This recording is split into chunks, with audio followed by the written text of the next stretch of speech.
This is The Stuff Dreams Are Made Of. I'm writer-collector Ryan Condal. And I'm writer-collector Dave Mandel. Hey, Ryan, how are you doing today? Hi, Dave. I'm really good. I wanted to really normally... good. See, there you go. You should be really good, because I normally was going to go, what's new in props? But actually, there is something very new in props. Over your left shoulder, I see something that is just fucking great looking. That I didn't even think... I don't even have to ask you. That's the Terminator jacket? That is the Terminator jacket, yeah. That is very fantastic. exciting. That is really nice. It also, that's a pretty good looking display, too. I like awesome. The idea of it, the look of it, whatnot. Where's the other jacket? Is that in the US? That's in storage in Los Angeles. In the United States. I wasn't sure. I'm sort of out of room already here. I mean, I can do smaller things in I can kind of move around the shelves here and get smaller things in, but it's hard to get full size things in without really kind of rearranging the space. So I imagine at some point I will give up on that, and this will just become a crazy, hoarder's archive in here. But for now, yes, it's that one. That display was built by Chris Barton, who does a lot of. He's a crew guy. Worked in and does work on film for a million years, and like special effects and creature design and all that. But he builds. He has this sort of second career side gig in display creation, and he does all this amazing he's like the Tom Spina of the UK, essentially. He does a lot of restoration work. He actually restored my hero flamethrower from the incinerator that I had from Aliens, which was pretty, something you hired him to do, or it had been restored by the previous owner, and then I hired him to do it because he's refurbished tons of things that go into auction and things like that just they come out of the closet and they're they're rusted out or need to be reformed or whatever. He's that guy and kind of is a master of all trades, and whatever it is, if it's costume materials or creature or hardware or whatever, he kind of has all the skills to do that, and he builds these wonderful displays that just kind of perfectly present. I mean, what I love about it is it's sort of simple. It's jacket forward, as I guess someone might call it. It's just the jacket. There's no ridiculous, fake head of Arnold Schwarzenegger or anything, or, not yet. 80 other pieces of costume that are repro or anything like that. But I just like it, but it fills the jacket up. It suggests Arnold's form, his muscular shape, his size, but it's the jacket. It's just what it is. Or would you think about bringing the other jacket out? I know you're tight on room, but now just because you have this jacket, just to have the two jackets for sure together. I mean, of the various things, I know you'd love to have everything, but does that make you want to have that one? Maybe, I don't know. I think so, and I think I will bring it out anyway, just because I have I have room to at the very least store it now, and I would just rather just have my stuff here where I can see it and know that it's there and can check on it versus not. So I think I will do that, and then at some point I will cave, and it will be sitting in my office chair or something, and I'll just have to stand at my desk, or I'll just keep sacrificing space here to make room for things, as you do. Well, just I guess I'm blown away by the notion of a T1 and a T2 jacket. I mean, that's I guess what I just think is really cool. So even if you said it was the only thing you were bringing, and not because you missed it, but just because, anyway, you know what I'm kind of going for. I just think it would look great. And even even if you had him build a similar display and kind of bookended something else, or exactly, or even next to each other or apart, however, it could look really, really cool. I just really love it. I mean, how us collectors, we always do the one day I'll have my museum room. I mean, it'll just be great to have side by side, there you go. It tells the whole story of that, that franchise, and it's nice. Fantastic. But we'll post pictures on the feed. It would actually be fun to have him build a twin display and then just kind of swap them out, and like a museum, keep one, this month, T1 is on display. This month T2 is on display. It's like, can I come over for dinner? I hear T1's on display. Exactly. Yeah, exactly. But no, that's really, really cool. That's a damn good what's new in props that I wasn't even thinking about. I didn't even have to ask you. That's pretty great. And what about well done, you, Dave? Well done. I had the opposite. I actually, dare I say, my what's new in props was I actually showed some restraint for once in my life. Which was goodness. someone offered me. It was actually quite nice. They offered me one of those really large Death Star pieces. You know you know how basically there's this Death Star sort of is a series of, I don't know if it's like called a fractal or something, where it just kind of repeats itself as it goes out and gets bigger. And so there's the different sizes. And someone offered me one of the large sort of 2 foot by 2 foot squares.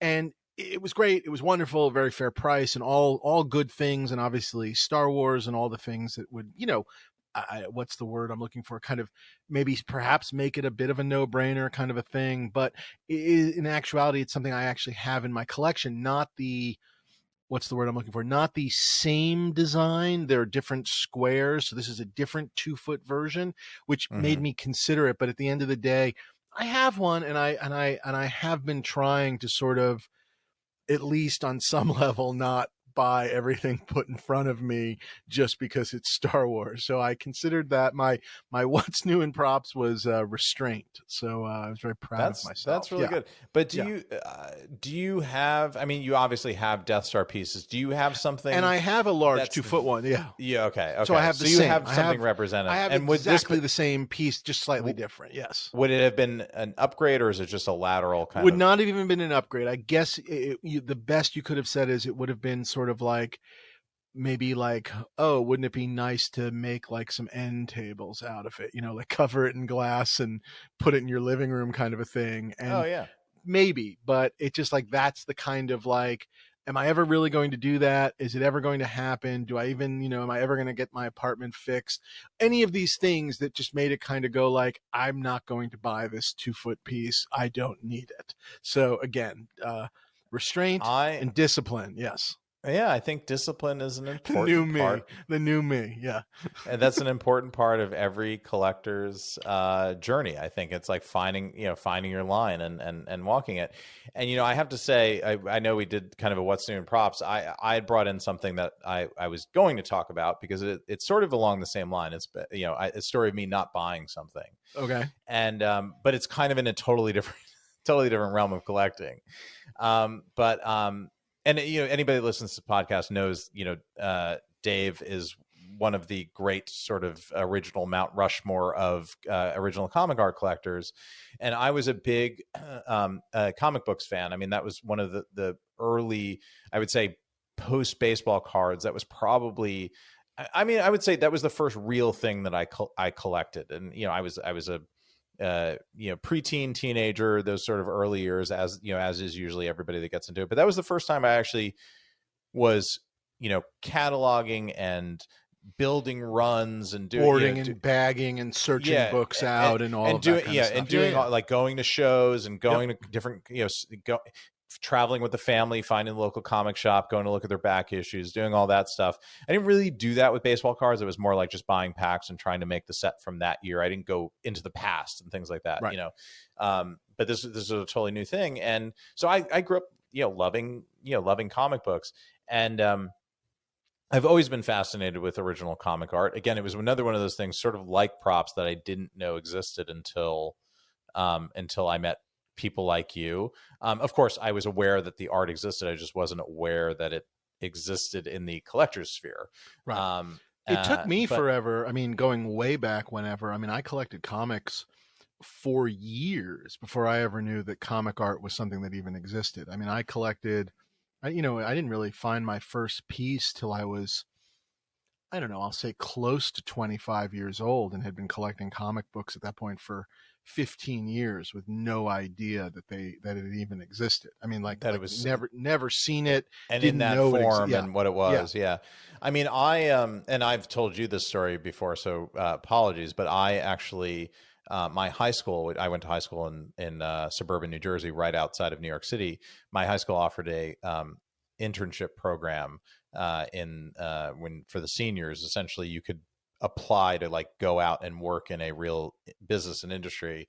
And I went to this, like, it was at the time they didn't have a word for this, but essentially now it would be called a STEM school, science, technology, engineering, and math. And it was a magnet school, feeder school, whatever. I was sort of interested in none of those things, but I was really interested in creative stuff, the creative pursuits and comic books and all that. And they, the guidance counselor sort of came to us and what would you like to do? And I just said, I would love to do something in media. And they, what are you interested in? Movies and television and comic books. And somehow there was this inroad at Marvel Comics. And anyway, I ended up getting this internship at Marvel Comics, and I went and worked in Ralph Macchio's office, not the Karate Kid, but the editor of Spider-Man. And my job, actually, I would come in every Thursday and come into his office. And this is back in the totally analog days of comic making. And he would have received all of the pencil boards that week, and I would have to put them in FedEx envelopes and catalog them and send them off to the inker and keep a record of what page had come in and what was going on. So wild, yeah. And then the inks would come back, and I would take them, and I was actually responsible for taking them to the copy machine, because the inks would then be shrunk down to 8.5 by 11 paper and sent off to the colorist to hand color, and then those would go off to the bubbler guys. And they were just starting to do the computer based, they were starting to play around with that, but otherwise there was letterers, the lettering that would go in. So I was sort of, all that stuff was kind of coming into me through just the Spider-Man books, the 4 Spider-Man books at the time, and I was sending them out. But that was the first time I was ever even aware that existed in that. Right. I mean, I think that there's art being that done, people are drawing the stuff, but you don't know. But I didn't realize it was these tabloid pages and these beautiful boards and and I remember holding it like, this is insane. Where does this stuff go? And they're like, oh, it just goes in the flat file when you're done. I mean, I probably at that time I handled, I'm sure I handled millions of dollars worth of. What was what was probably the big story when you were working there, just to get a sense of it? What was like? Do you remember what was? I'm trying to remember because it was sort of like I was sort of, my brother was actually the big Spider-Man guy. I was a big X-Men guy. Sure. And I loved X-Men. I mean, I liked Spider-Man, and I particularly liked the McFarlane, run. But this is after that. This is like Mark Bagley, Mark Bagley. I think Eric Larson. That sort of era. And I'm trying to remember, but it was so hard to keep track of because I was only there on Thursdays and I was just seeing sort of stuff. And he did all the Spider-Man titles, so you're tracking Web of, and 1 week it's Spectacular, and 1 week it's Amazing, and whatever. The funny thing is, I thought that stuff was really cool, but was really cool to me was his library archive. He had going back to Amazing Spider-Man #1 in these those those magazine periodical holders that were up in the shelves, so that he could just pull one out in case somebody so you could do this happened back in issue number 64, editor, right. That was Ralph, and they were in terrible condition, of course, but I was like, oh my god, it's Amazing Spider-Man #1. I'm reading it and I'm flipping through it. That was like amazing to me. And anyway, so that was my first sort of exposure to that. And then you get into collecting and whatever else, original movie props, and I kept seeing your stuff and other people that we know in our sphere that sort of cross over on both sides. And Chuck Costas from Prop Store. And I just couldn't believe that stuff was in private hands, again, because I handled a lot of this, but it always went into the flat file or went back to the artist. But again, I think sometimes the same version of how people react to props, by the way. I mean, in that same sense, right. Like if you don't know they exist, I know there are props in movies. I can't believe you have that, from that movie. It's a similar thing of whatever you collect. But anyway, right. Right. Yeah. So I've toyed with the idea forever. And look, I have a couple of pieces that I would consider comic book art. I have a great Hellboy painting, which I love. And, but I don't have like a Spider-Man thing or a Captain America. I just don't have any of that stuff. And it's not for lack of wanting. It's just like, where do you put your collecting focus and dollars and whatever? But one thing I've always really wanted, and because these were the books that I always really wanted as a kid, but couldn't afford because they were back issues and they were just it was like $50 to get Wolverine #1. And, the limited, the Frank Miller limited series, the 1 through 4, before Wolverine took off in his own book, which I read, religiously from where I could. But back issues, when I was a kid in the late 80s, early 90s, the only way to get to read those old issues was essentially to go back and buy the back issue or know somebody that had it, because they didn't really do trades the same way they do them now. Yes, I mean, they did those Silver Age books. Like if you really wanted to read X-Men #1, that was available because it was this ancient Silver Age book that had been collected into a hardback for the, whatever it was, the 30th anniversary of Marvel. But even when at the time. I mean, this is neither here nor there, but even when things were in trade paperback form or whatever, they often like went out of print very quickly. You know what I mean? Like, so it existed, but then it stopped. It wasn't like it wasn't a permanently in print kind of a situation. And there's no Amazon and there's no eBay, and it's just like, good luck to you. So you would go to these shows and you would just try to find kind of the worst condition version of this book that you could to keep the price down so you could actually read it. I mean, I did that with the Dark Phoenix saga because I was fascinated with that as the great kind of crossover X-Men story of that time. Anyway, I always really wanted Wolverine 1 through 4. I could never afford them, and they just kept, I would get a little more money, and the price would just keep getting out of range. So when I became a big collector, I was like, well, I would love to. I could never probably afford to have a cover from one of these books, but maybe I could find a page, just something that about the storytelling, and I'm a writer, and that really appeals to me, and the panels and all that. And those books are just so evocative. I eventually did find, of course, you got to read them down. Yes, got the trade.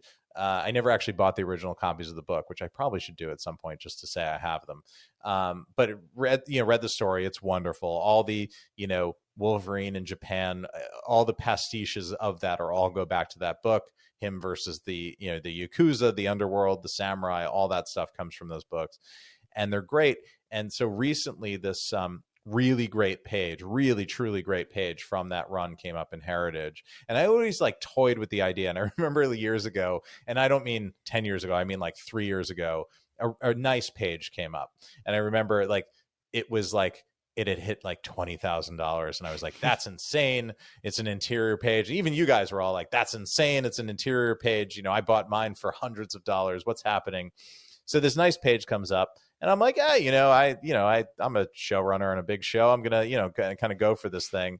And it had already hit 6 figures or something in pre-bidding. So even before the auction went live, the thing came up, and I was kind of going back and forth and going through this whole thing of if I had already an established comic collection, maybe I go in there and maybe I get it. But because I have nothing, essentially, how is this the first thing that I get? And then because I can't help myself, how many other things am I then getting? Right. And how, the McFarlane Spidey page and whatever, and where do I go? And I was actually, it was like holding a ring of power and just being terrified to put it on because of what would happen if I went down that road. Well, so I showed restraint, and I didn't buy a lovely, awesome comic book page. That was my story for the week. Bravo. I will say 2 things. Number one, that is a wonderful, wonderful segue to kind of sort of say, we want to bring our first guest in, Kelvin Mao, friend of the show, friend of both of ours, longtime both comic and prop collector. He and I met through comic art collecting a gazillion years ago. And I think I introduced you guys to each other, and now you guys share also your insane, pointless whiskey collecting, among other things. Kelvin, welcome. So let's get you out here. Welcome, Kelvin. He's got a little whiskey. Yeah. Cheers to you both. Let me go eat a piece of comic art. What are you drinking tonight, Kelvin? I also brought one. What do you got? And honestly, we're twinsies. Oh, God. Oh, fantastic! I brought also. Oh, hold on. Let me go burn some money in my toilet bowl. A Glenn Farkless family cask. This is a 2001,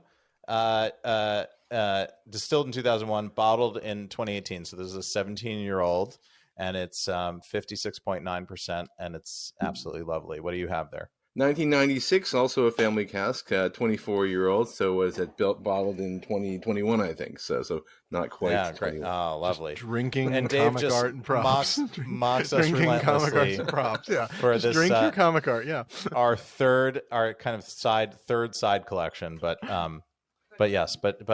collected to be consumed. This is something that escapes Dave. But I did think. We've been talking Cheers, about Kelvin. Good to have you on. Welcome, finally. yes. Oh yes, Cheers. yes. Long Thank you. we've been talking about this for eons. This is a Diet Coke Atlanta cask, family brewed, shipped. The expiration date is the June of 2023. So this is good. For okay, couple better of get months. to that, Dave. Yeah, very important. Thank you. Mazel tov. I actually thought this would be we've talked about wanting to talk about comic art and actually talking about like how do you get into comic art? Like how do you get into, be it any collector? I mean, we can talk about props too, but how do you get into comic art? How do you, Ryan, create a comic art collection at this day and age? And by the way, I think it applies to anything. I think it could apply to movie props, it could apply to baseball cards, whatever it is. But how do you put together, is it even possible? And certainly comic art, I think, is a great example. And you did see, obviously it was an insane price on the Wolverine. And then number two, which is I think very important, while I did show some restraint on that Star Wars Death Star piece, I bought the Wolverine page because I thought it was that good. You motherfucker. And I felt, well, I thought it was incredible. Congratulations.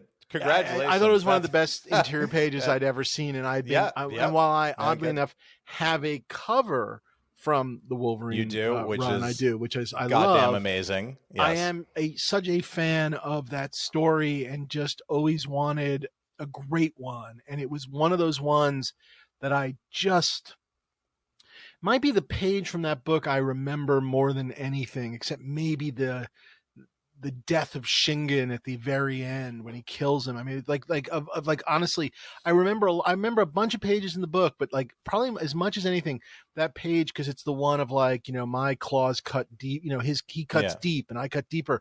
Just that the Chris Claremont dialogue, the Miller, just everything. It was just one of those pages I just really remember, which is, I guess, not the point, but I am in a situation where, again, with comic art, although in a way it's true about my prop collecting too, which is I guess I'll simply say the size of my comic art collection allows me to buy both props and other comic art as long as I have things that I am happy to sort of, sell Move or on. give to the auction house or whatever. Yeah. And it's sort of, again, it was a ridiculous price. Obviously it was, over $100,000, but at the same time, it also wasn't $2 million, which, rightly or wrongly, these days it's starting to seem like so many of the high end super Star Wars props that, I guess I'm interested in are going for that just feel baffling. Not that isn't probably a baffling number to a tremendous number of people. But anyway, I thought what would be interesting would be to sort of bring Kelvin on to talk about. Congratulations. Thank you. And it's good to know I have good taste, I would say. You have excellent taste. Yes, you have excellent taste. And obviously, if you had actually gone for it, of course, I would have stopped and myself. It's funny because we did talk about it. I did send it to you. I would just say, this is great. You said, yes, this is very great. But then I think very early, it was never a competitive situation. Because very early, I was just like, I don't know how to get into this. No, we've long talked about this topic, and I'm excited to talk about it. And it's actually excited to interview you guys because I've heard the stories and things like that, but it's always been kind of piecemeal here and there. So I would kind of love to just get into the thing with you guys. But just as a fan from the outside who loves this stuff, doesn't have any of it, I just find it fascinating and your guys' history in it. And I mean, I would say, both of you are kind of on that Mount Rushmore of early collectors that, sort of figured out that this stuff was cool and interesting and valuable. And, one thing that, I'll obviously let you guys talk, but one thing that I always loved about the storytelling from the period, I forget which one of you had made mention of it, but basically you said that there was a time when you would go to the show and you would see like the book, a really nice version of the book selling for, X. And then you would, on this other stand, you would see like the original cover art for that book selling for slightly less than the book that there were thousands of copies of out there. And somebody did the math of like, there's one of those and there's a lot of those, and man, maybe there's something to be had in here. And I'm just fascinated with it. The collection, your collections, the story and the history of it, how you guys got together, which I think is a really funny story of the, Kelvin and Dave's first meet cute and all that. So I'd love to get into that. But, Kelvin, welcome. You're a listener of the podcast and yes, absolutely, a fan absolutely. And good friend of both of ours. And it's lovely to have you on. Thanks. No, I came into it more or less the same way David did. I went to small conventions in like Allentown, Pennsylvania, and they had artists doing sketches, but I never saw any original pages. I mean, think I knew that they had to be drawn because they were doing sketches on pen and paper, but I didn't know how big they were or what they looked like until probably until Comic-Con. 1992 was my first Comic-Con. I think Dave's was shortly thereafter. Yeah, 95.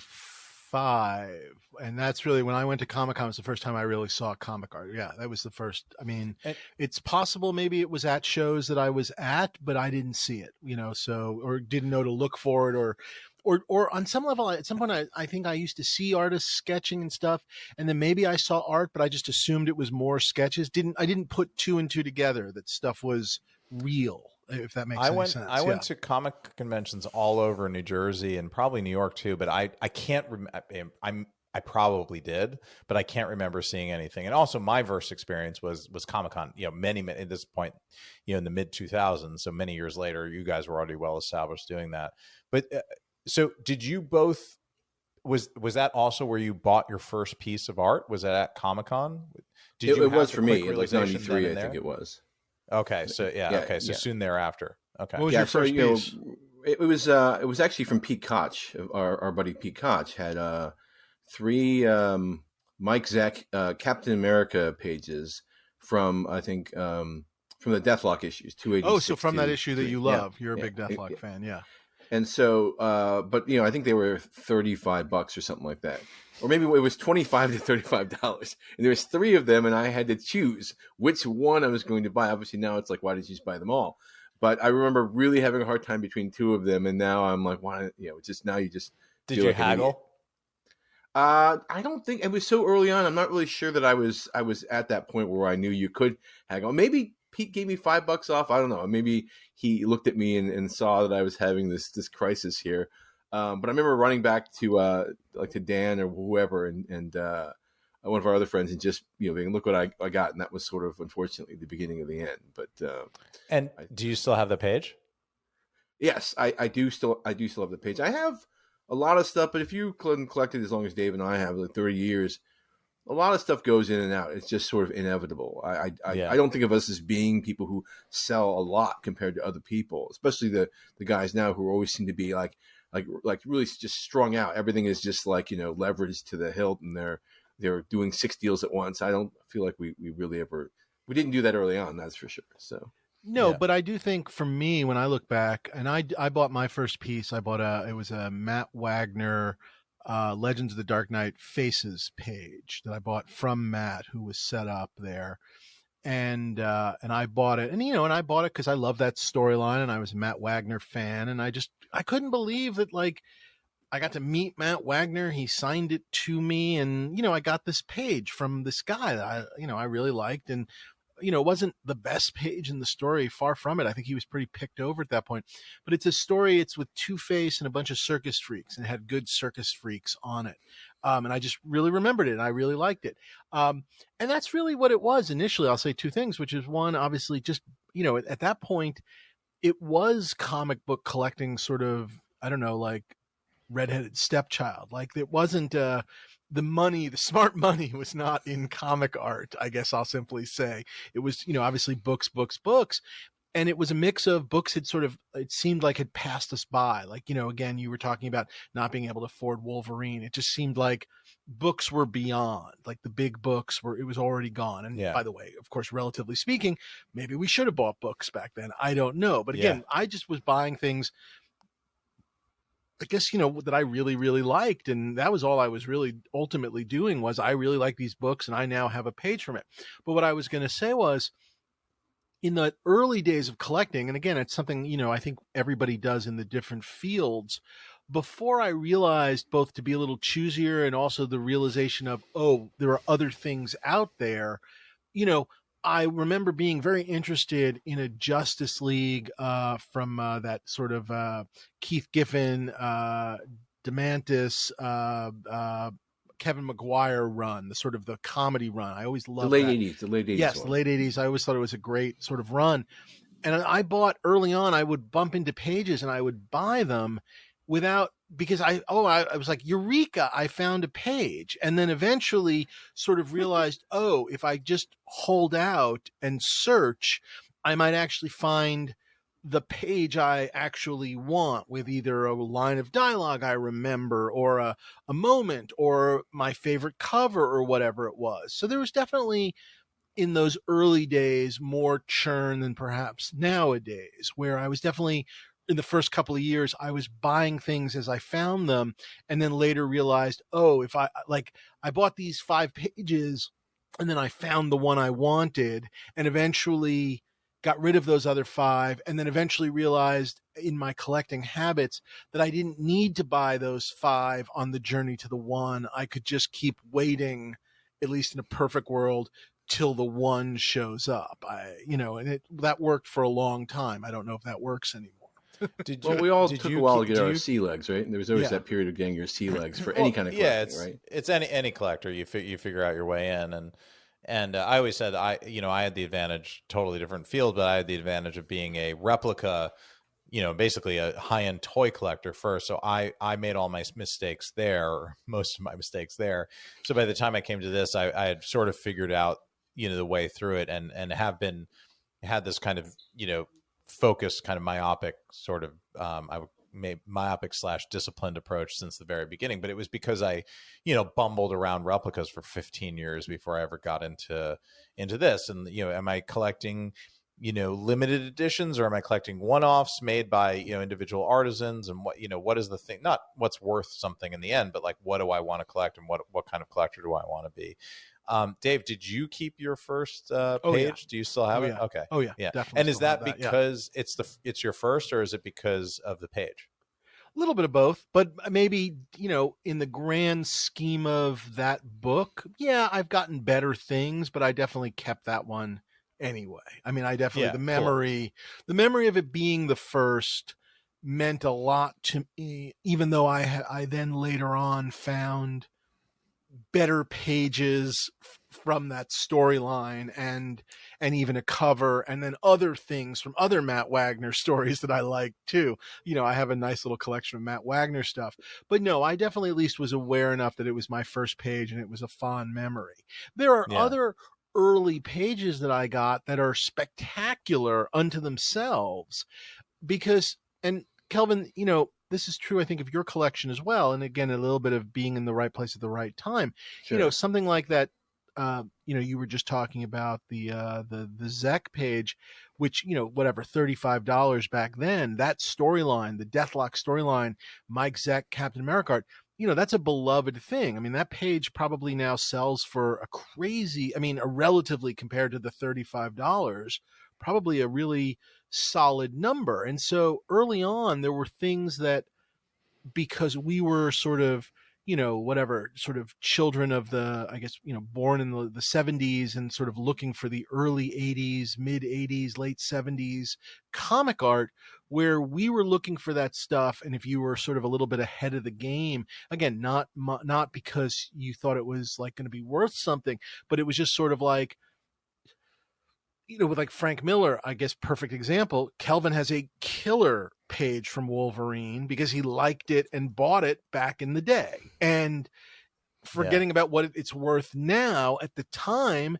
it was a pretty good price because people weren't as crazed for it. People hadn't come around as much. Well, they were around too. People were selling more. Yes, exactly. Stuff moved around, and it didn't get locked up into a collection every time someone bought something because of it hitting a record or something like that. But, I think prop collecting and art collecting are very similar in that we're basically collecting artifacts from stories we love. And so, if you want to own a moment from a that movie, are connected you love, also to our youth, by the way. Yes. Like, I think the movies we love, much like the comics we love, I think the comics we love are very, I'm 1970. So, 1983, I'm 13, go 3 or 4 years on either side. You know what I mean? And that's my sweet spot. No, you and I are only a year off. So, that works. And we always forget how much younger Ryan is because he has so many similar tastes. But then we realize with the comic books are... Then when we talk about comics and you hear about the things that I loved and enjoyed as a kid, and you just mock me sort of relentlessly. But Ryan, I like Omega Red. So, so what? The worst. No, Omega Red's fine. It's okay. But it's so funny because you were probably buying like the Jim Lee X-Men 1 was Correct. Probably a huge deal for you. And it was a huge deal, but it was so late in my reading. Yeah. I mean, now it seems a million years ago, but it's still funny. No, it was yeah. right at the beginning. I started collecting right around. You remember when they started running the 30 years of Marvel Comics thing, the little window? I just remember that 30 years. Wow. I mean, when I was 13, 30 years seemed like a, freaking century to me. And it was all those books that had come out in the early 60s. And, I remember, Spider-Man 300, Amazing Spider-Man 300, that, that crazy McFarlane thing, all those things kind of were coming to at once. And that's when, the New Mutants, the Rob Liefeld New Mutants run had just happened. And, those were back issues, but those were accessible enough that I managed to actually go back and collect number 87 all the way to 100 when they ended the issues. Right, and then X-Force One and all that. Yeah, exactly. Stuff. And I managed to assemble all those because those were actually within range and accessible, and it was all it was all a big deal to me. And that's a lot of my early sort of formative genre reading / writing was founded in those Marvel books. I was never a DC guy. I loved Batman as a movie guy, but I read I sampled books in Batman, but I never really read DC at all. It's funny. A lot of people are one or the other. I never was. I read both. I always read both. I still read both. I remember that was a big thing at the time. And this could have been like my era when I got in, because I was a full probably 10 years after you guys at least.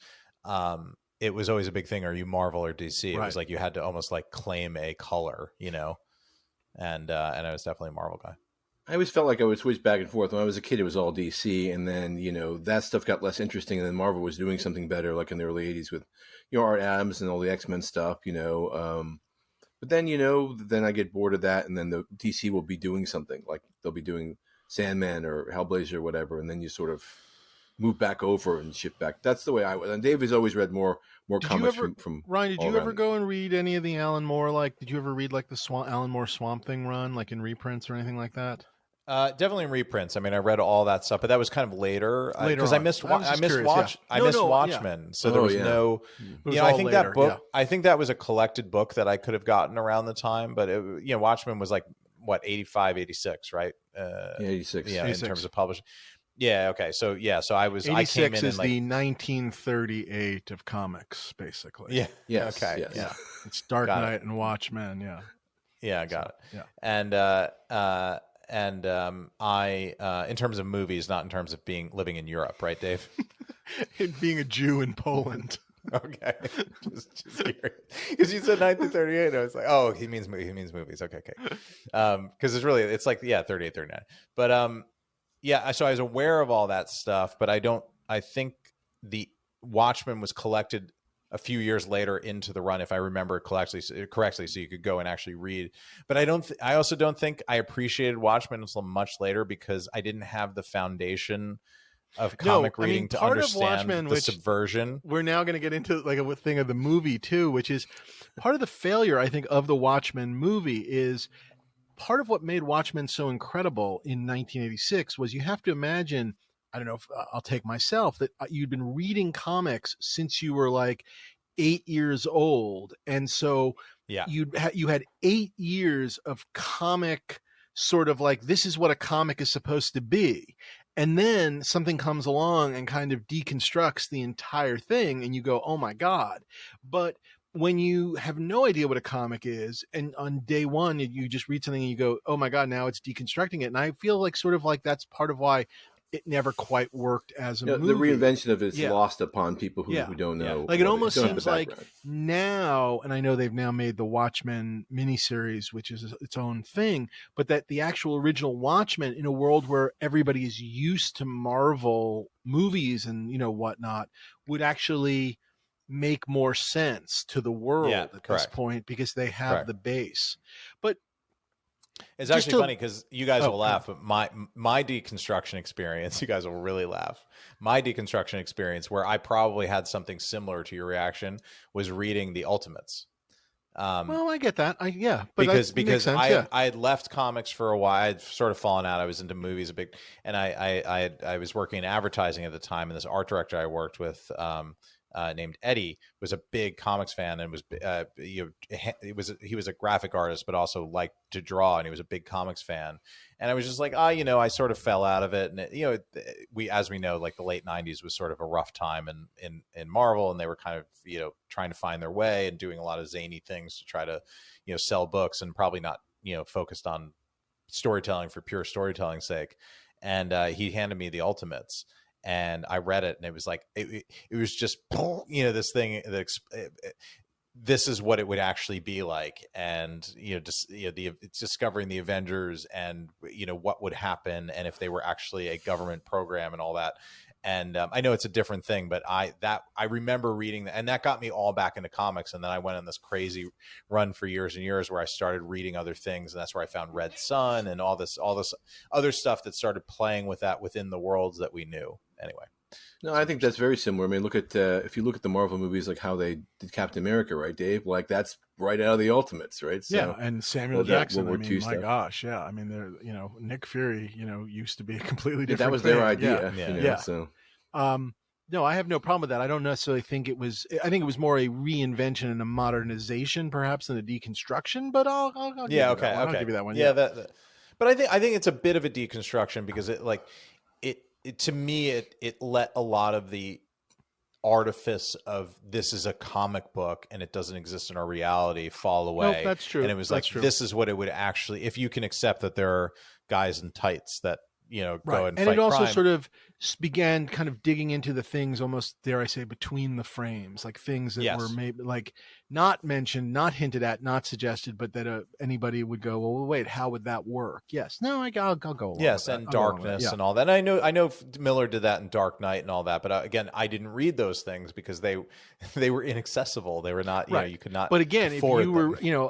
If you were reading Batman at the time, which was, hit and miss, depending on the different creators for, 10 years, whatever, but very much, even at its best, not that different than its worst. And I don't mean that in a bad way. I just mean Batman was Batman.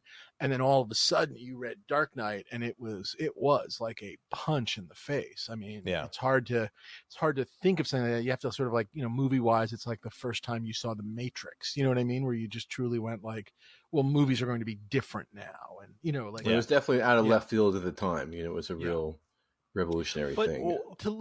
Sorry, go ahead. Yeah, no, I was just going to get us back into talking comic art. I mean, there's so much, it's hard to cover this. Well, this is where to me, you are a discipline. Let's go down this path. You are a disciplined collector. The way you collect your props is certainly, I'm not sure I can do it, but I certainly admire it from the way I do it. Sometimes I wish I was more like it, meaning the way you have sort of, chosen, all of these great movies, and you have, often one or two great props from these great movies. And obviously there are certain ones you love more than others, and there are certain ones you allow yourselves. But even if you sort of like did say like, okay, let's say in Batman you didn't have the cowl and the spear gun. Let's say you just had the cowl, and let's say Raiders you just had the whip, and let's say you had one indie jacket and one. I'm just simply saying you're not that far off from sort of a pick a movie, a great single piece, whatever, and you pay the price for those pieces, and some are higher than others, obviously, but they are healthy, often six-figure numbers. I guess where I'm going with this is you could build the same version of your movie prop collection in comic art. I think you could pick your 10 favorite things and sort of simply say to yourself, these are the 10 things I really, really want. And the price will be somewhere between, I'll simply say they'll be in the six-figure range, but you're going to be stark and you're going to be disciplined.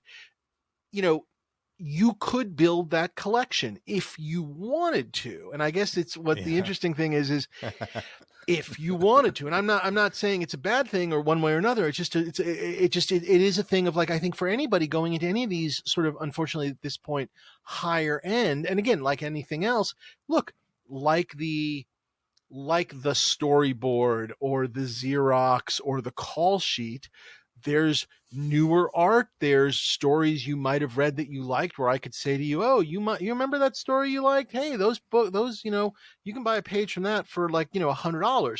But obviously that's not the same as the Wolverine. Right. So I guess I think, I do think a modern comic art collection is buildable.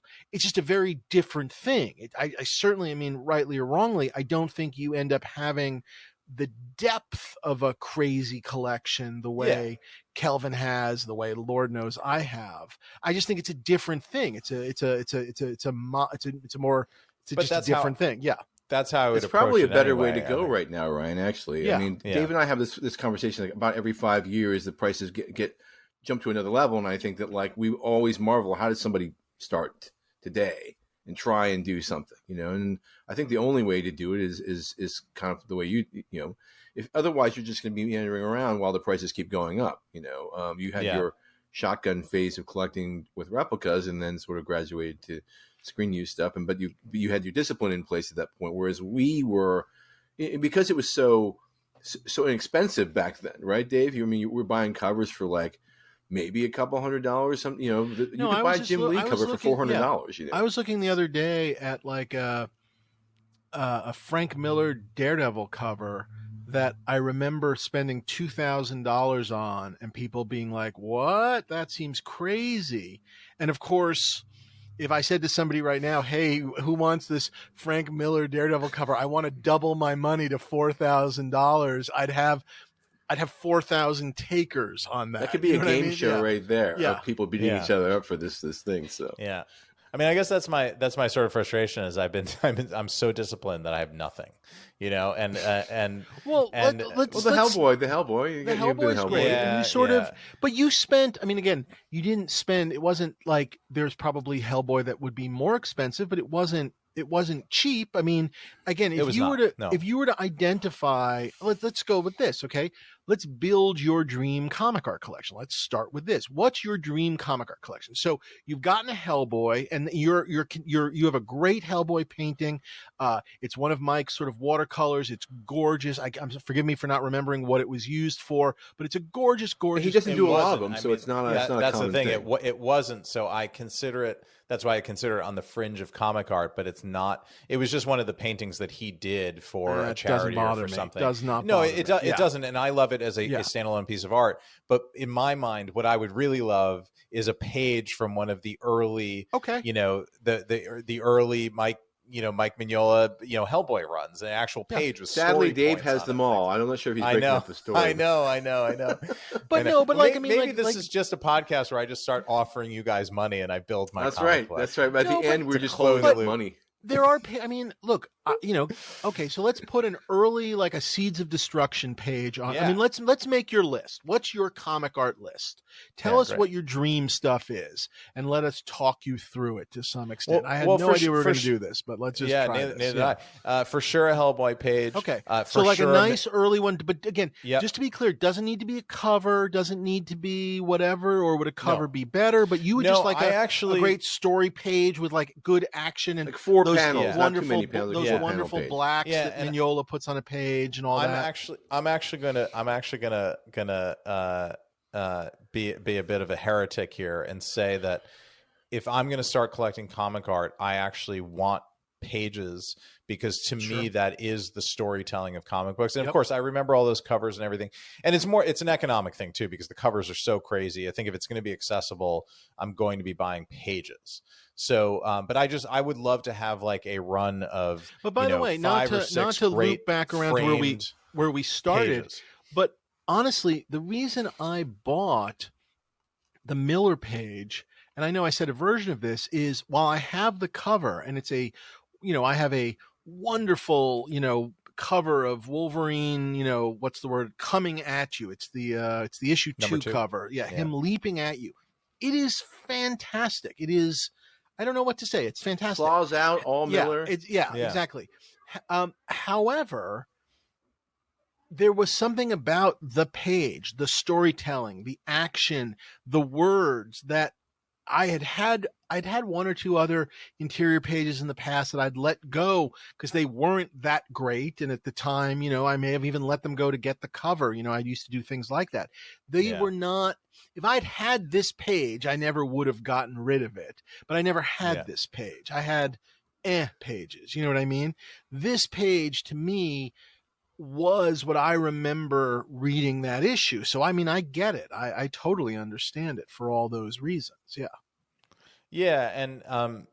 It's funny because when you revealed that it did not occur to me that you didn't have a Miller Wolverine limited series page. I would have guessed that you had close to a full, book somewhere of them, and we had never talked about it, but even so many back times in the day, and they were around. I think you might have had 4 or 5 pages, Dave. I think 4 or 5 total, maybe 6 at different, but not all at the same time. No, not all at the same time. No. I definitely found pages and then ultimately let them go. They were just never the one, I guess, is the honest answer. That's the easiest way I can put it.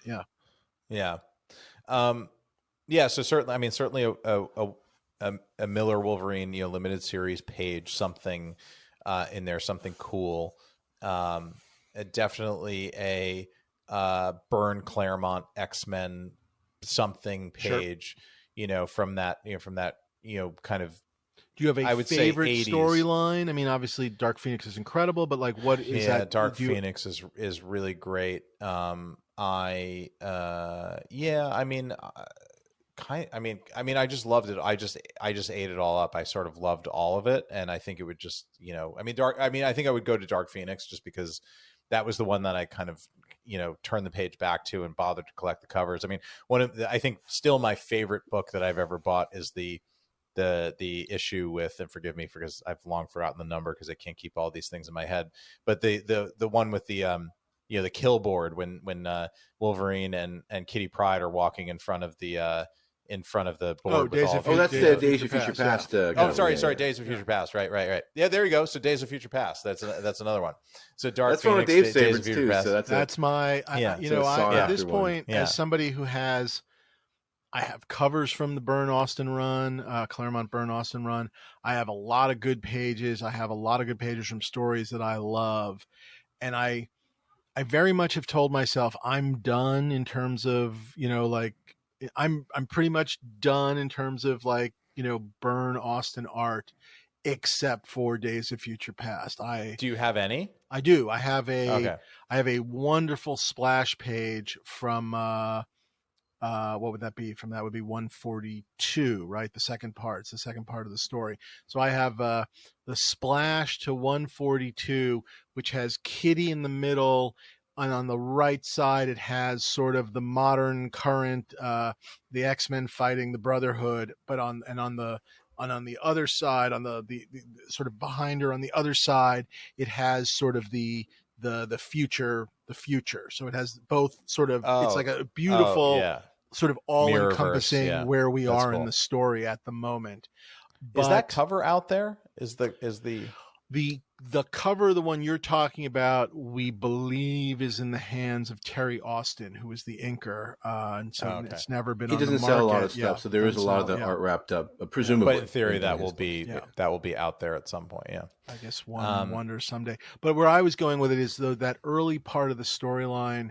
I guess I should say, honestly, what I would be looking for, and they're fewer and far between, and I certainly, not that I have a lot of comic art regrets, but any page from that future section, I shouldn't say any page, but I'd grab another page from that future section. Future Wolverine is what everybody wants. Future Wolverine. It's ironic he's not in costume. He's in the leather jacket, but everybody wants Future Wolverine. Yeah. Essentially. He's patched without that the page. The page where he beats the crap out of the Mohawk guy, and then he goes, I can't use my claws because that would let people know. And it's like that. That's like one page, and then the next page is just like Wolverine is back in town. That Wolverine is back in town page, which I don't even remember. I'm not even sure I know what's on that page, but it's just like that's the dialogue. Like that's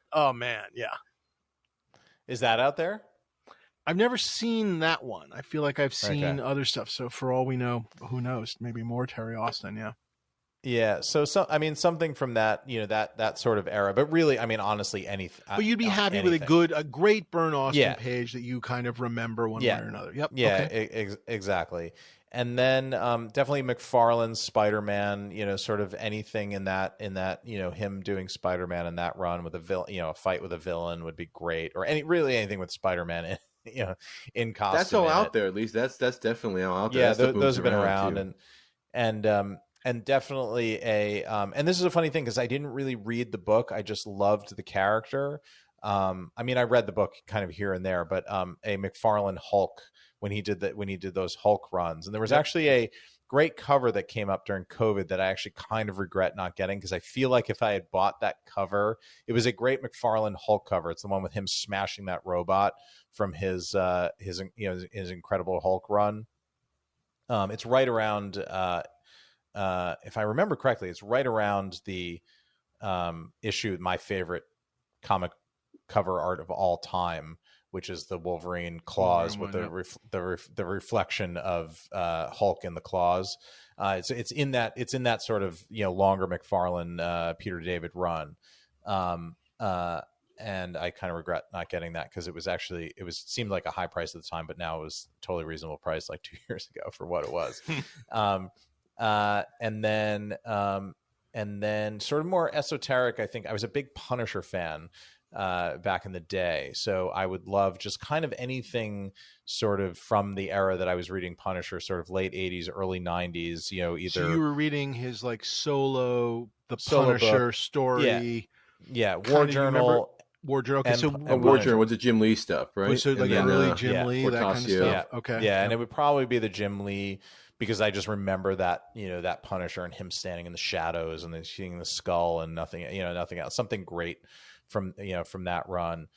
Certainly, you guys will again laugh, but it was a big thing to me. Something Liefeld, New Mutants, a Liefeld New Mutants page would be a big thing. You got to fight Dave for that, though. Crazily enough, that might be the most expensive thing on your list, honestly, really? In a weird way.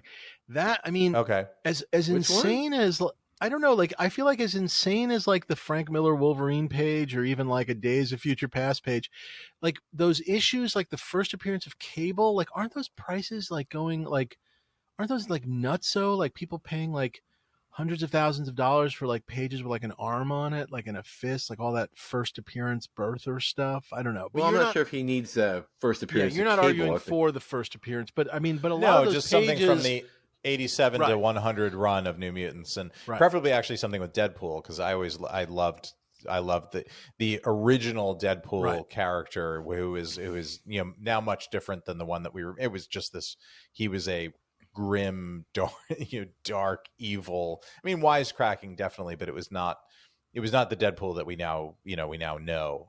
It's kind of a different thing.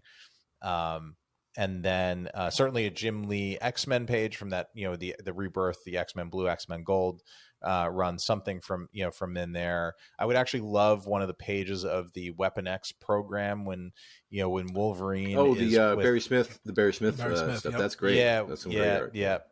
And one of those great covers came up a while ago, or actually it was a splash page, right, or the end page, I think. Both. That stuff has. I mean, I don't. Again, I don't. The prices have gone up. It's really drawn out some of that stuff, I think. The price, yes, exactly. Stuff emerges, but again, everything you're asking for. I mean, again, the only good thing I'll say is, and maybe it's different than props a little bit, where you sometimes can go like, oh, I really want, whatever, a Star Wars piece, and it doesn't show it. Like, well, there isn't one, or I want a Raiders jacket, and there isn't one. Yeah. Everything you're saying exists. I mean, and they come up. And they're not cheap, but they exist. You could. It's a very buildable collection. Obviously, you're there's not a lot on your list. I mean, I think you could probably find a reasonable Jim Lee Punisher page that's not what people are looking for. Oh, for sure. There was a great cover recently that probably didn't go for that much. And there's maybe, with your Liefeld, like with your New Mutants, as long as it wasn't one of the first appearance pages, I think it's gettable. I mean, not in the same way. Like the first appearance stuff is really crazy. I don't remember how many issues Deadpool pops up in. You know what I mean? I'm sure it would be, again, gettable. I mean, it's all gettable. I mean, anything else that's you sort of lesser or anything, or those are I would love like a Batman page from the era. And I don't know. I mean, certainly, God, Dark Knight would be great because I went back and read all year one. Went back and read all those things, knowing that those are sort of unachievable. Just a Batman from that sort of era, because I think Did you read the McFarlane Batman? Did you review too? Yeah, I did. Yeah, those are great. I mean, that would probably be great. I was just thinking of so I think my way into comics was actually seeing Batman 89 in the theater when I was 9, because I think 89 was the year that I started collecting. So I'm not sure if it was excitement around Batman that drove me to comics, or seeing Batman and then being driven to comics. But ironically, I saw Batman and was like, I love that, and then ended up in X-Men land somehow. Right. Because I don't know, it was just more violent, and sort of I went to Wolverine immediately. But I would love something from that kind of era, anything Batman from that era that would evoke that. And I remember Death in the Family was again, that was a little bit before, but I remember that Robin, they killed Robin. That was a really interesting thing, and trying to find those books, which are sort of out of reach and unachievable. But I think I had one of them at some point. Did you call the number? Did you vote for Robin to die or live? Oh, no, I never did that. I think I voted. I voted Dave 10. Too soon. I voted for. I think I voted for Robin to live. I was not interested in him dying, which obviously. Did they actually listen to the vote? I believe they did. I believe they didn't really want to kill him either. And they thought living was going to win. And then I guess at the last second, there was a big kill him push. They had made the character, that Jason Todd Robin, very bratty, and it kind of made him worse and worse and worse.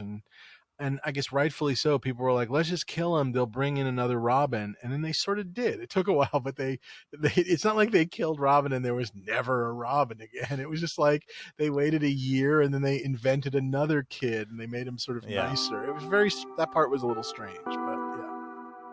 All right, friends, why buy with Prop Store? There are many reasons that Prop Store is our favorite place to buy items for our collections. And by our, I guess I mean me and Ryan. Isn't that right, Ryan? Here are just some of the reasons. Easy to use website and bidding platform. Prop Store recently revamped their propstore.com website and continue to make enhancements to their platform to make it easy to use, whether for buy it now purchases, online auctions, or live bidding. Ryan, you do the next one. Okay, I'll do it. Content. Prop Store is constantly searching for new material to bring to collectors. On a daily basis, they're working with the studios, industry professionals, and collectors to find the best props, costumes, posters, and other entertainment collectibles for your collection. That's right, Ryan. That's hilarious. Easy payment terms. Prop Store makes it easy to spread out and pay off your purchases over time. They offer interest-free payments for up to 3 months on most auction purchases and up to 6 months for buy it now purchases. They also make it easy by allowing you to use credit cards for up to $25,000. That's $25,000 to pay off your auction purchases.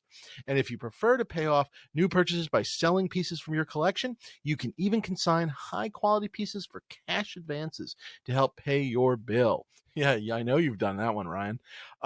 Prop Store COA. When you buy with Prop Store, you get the only COA that really means something, backed by Prop Store's guarantee of attribution. Attribution. I almost wanted to say attribution, but it's attribution. Letting you know that what you've purchased is the real deal. And remember, don't worry, I'm going to tell him, Ryan. From now until the end of the season, Prop Store is offering the Stuff Dreams Are Made Of listeners a special discount of 10% off your entire buy now order at propstore.com. When you check out your buy now purchases, enter Dave10 or Ryan10. What's that?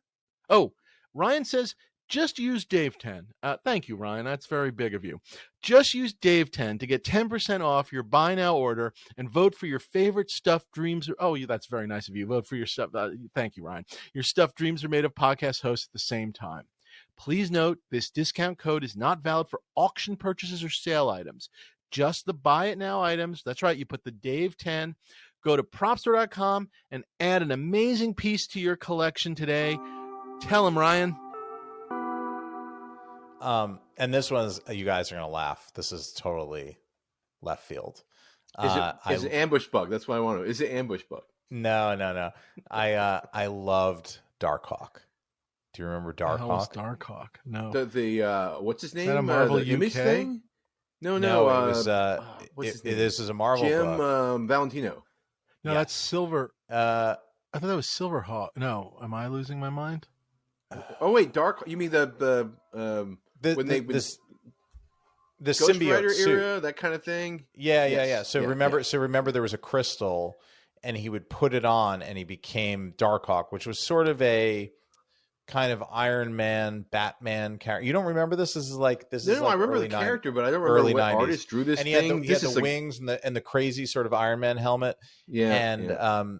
And he would fight crime at night, and he would get all shot up and whatever, and then he would take off the crystal, and by the time he put it back on, the suit was like healed. He would like become this thing, and it was conjuring. It was basically a crystal that came to Earth and was an alien, was it whatever.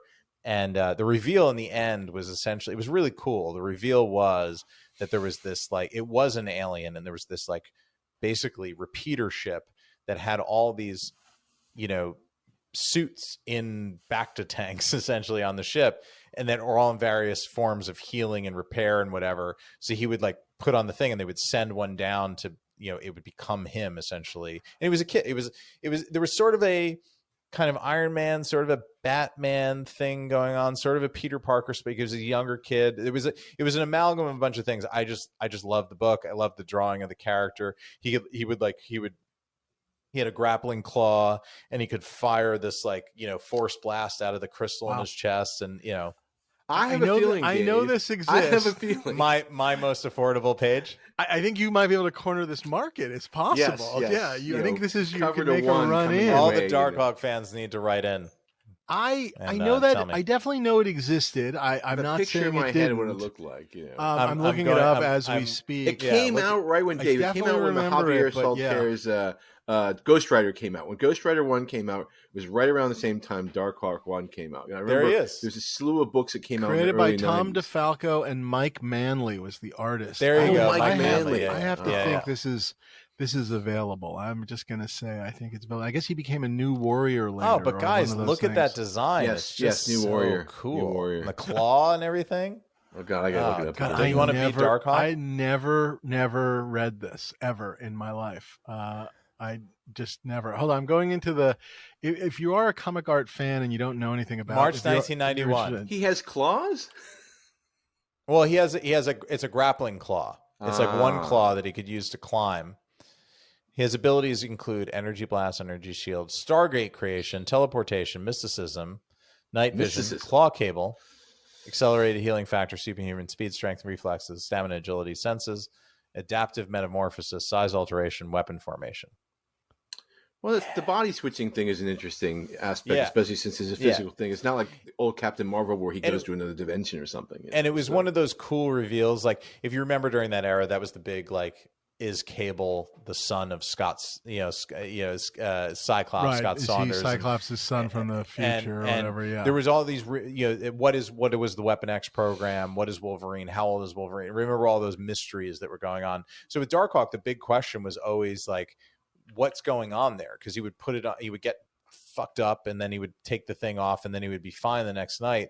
And then I think they canceled the book, so they answered it in like the last issue, and you finally saw the ship with it was a ship with alien suits on it. What, that doesn't satisfy you? I will say the following. I'm reminded of the end of the Prestige, Ryan, with all the tanks. So there is a great if you movie. go to comicartfans.com, which is a great place to start for any comic art collector or fan yes, the in nexus general, of all comicartfans.com, and do a search of Darkhawk and Manley. It just says much of Did you mean it comes up. Hawk and Dove? Comes up. Nope. There's a bunch of Darkhawk stuff. The one thing that makes me laugh is some of it is in the hands of a couple of these collectors that have definitely been going after like first appearances and whatever. So I guess the issue 1 will be out of your reach, but I do believe you could get a fine page from it. I think that would be page. I think you need a whole issue. Well, I will say the following. I don't think it's quite as in demand as the rest of your list. So perhaps that's your in. Maybe I It's good should to have a led with couple things Darkhawk. No, like but yeah, that. it is great to have a couple of things that, how does one put it, that nobody else cares about. Do you know what I mean? Yeah. And Well, whether eventually, a lot of times that people do care, right? Those you know, Deathlock pages it does were like move $15. around, but also sometimes it doesn't. I mean, I've been, in comic art world, I certainly, like Kelvin was making fun of like Ambush Bug and stuff. I have things like that nobody's really that interested in when it does show up, and But you love it, and that's I what love it. matters. I love it. That's all that matters. And then there's movies like that too, where you find yourself like, bidding on something silly, and it's just like, oh, I love that movie, and nobody else cares, and that's okay. I love that. So the question is if you get that page, right? If we get you a good Darkhawk page and you have that on your wall, like a really nice, like double page spread, like of Darkhawk, like firing his claw at somebody or whatever, or the ship beaming something down, whatever. And let's say that let's call that $1,000. You get a really great page, right? Like the best, and it's on your wall right behind you there. Does that open the floodgates? And then the next purchase that's also my worry, which is why I was like, I'm going to go after one of the crazy things first, because if I get something crazy, then I can kind of justify. The next one won't be as bad, and on we go. But that's what I sort of feel. Save the Darkhawk for last, I think, probably. Your list is aggressively aggressive. I mean, it is not insignificant. It's not the worst list, but it could be worse. It could be worse. Yeah. You have reasonable and rational expectations, I think, within the categories, meaning you're not setting out and going like, I want the first appearance of Deadpool. I want, like things that like, well, maybe, but I think at this point, unspecific. Crazy numbers. It's specific, but unspecific. Yeah. Right. Yeah. It is gettable. It's just, it would be sort of what you are sometimes calling, whatever your prop piece or two, it's like doing that again. And I guess that becomes the larger question, is just sort of, I think the modern collection would be a really sort of targeted, 10-piece collection that covers things without a lot of multiples and whatnot. And you said like 10 things, right? Yeah. And I think that would be an incredible collection. I guess the question is just sort of, do you really want to? And Ryan. Do you really want to? I just mean, will it ever, I've gone down the path sometimes of like, like with books, for example, where like I've thought about like, boy, wouldn't it just be incredible to have, like whatever it would be, like a copy. Now, I'm not talking about a mint perfect copy, but wouldn't it be incredible to have an Avengers 1? Wouldn't it be incredible to have an Amazing Fantasy 15? The books. The first appearance, and I don't mean them as first appearance books, but the first issues that I would have ever read, whatever. Books. The famous books, exactly. But that shocks me that you like.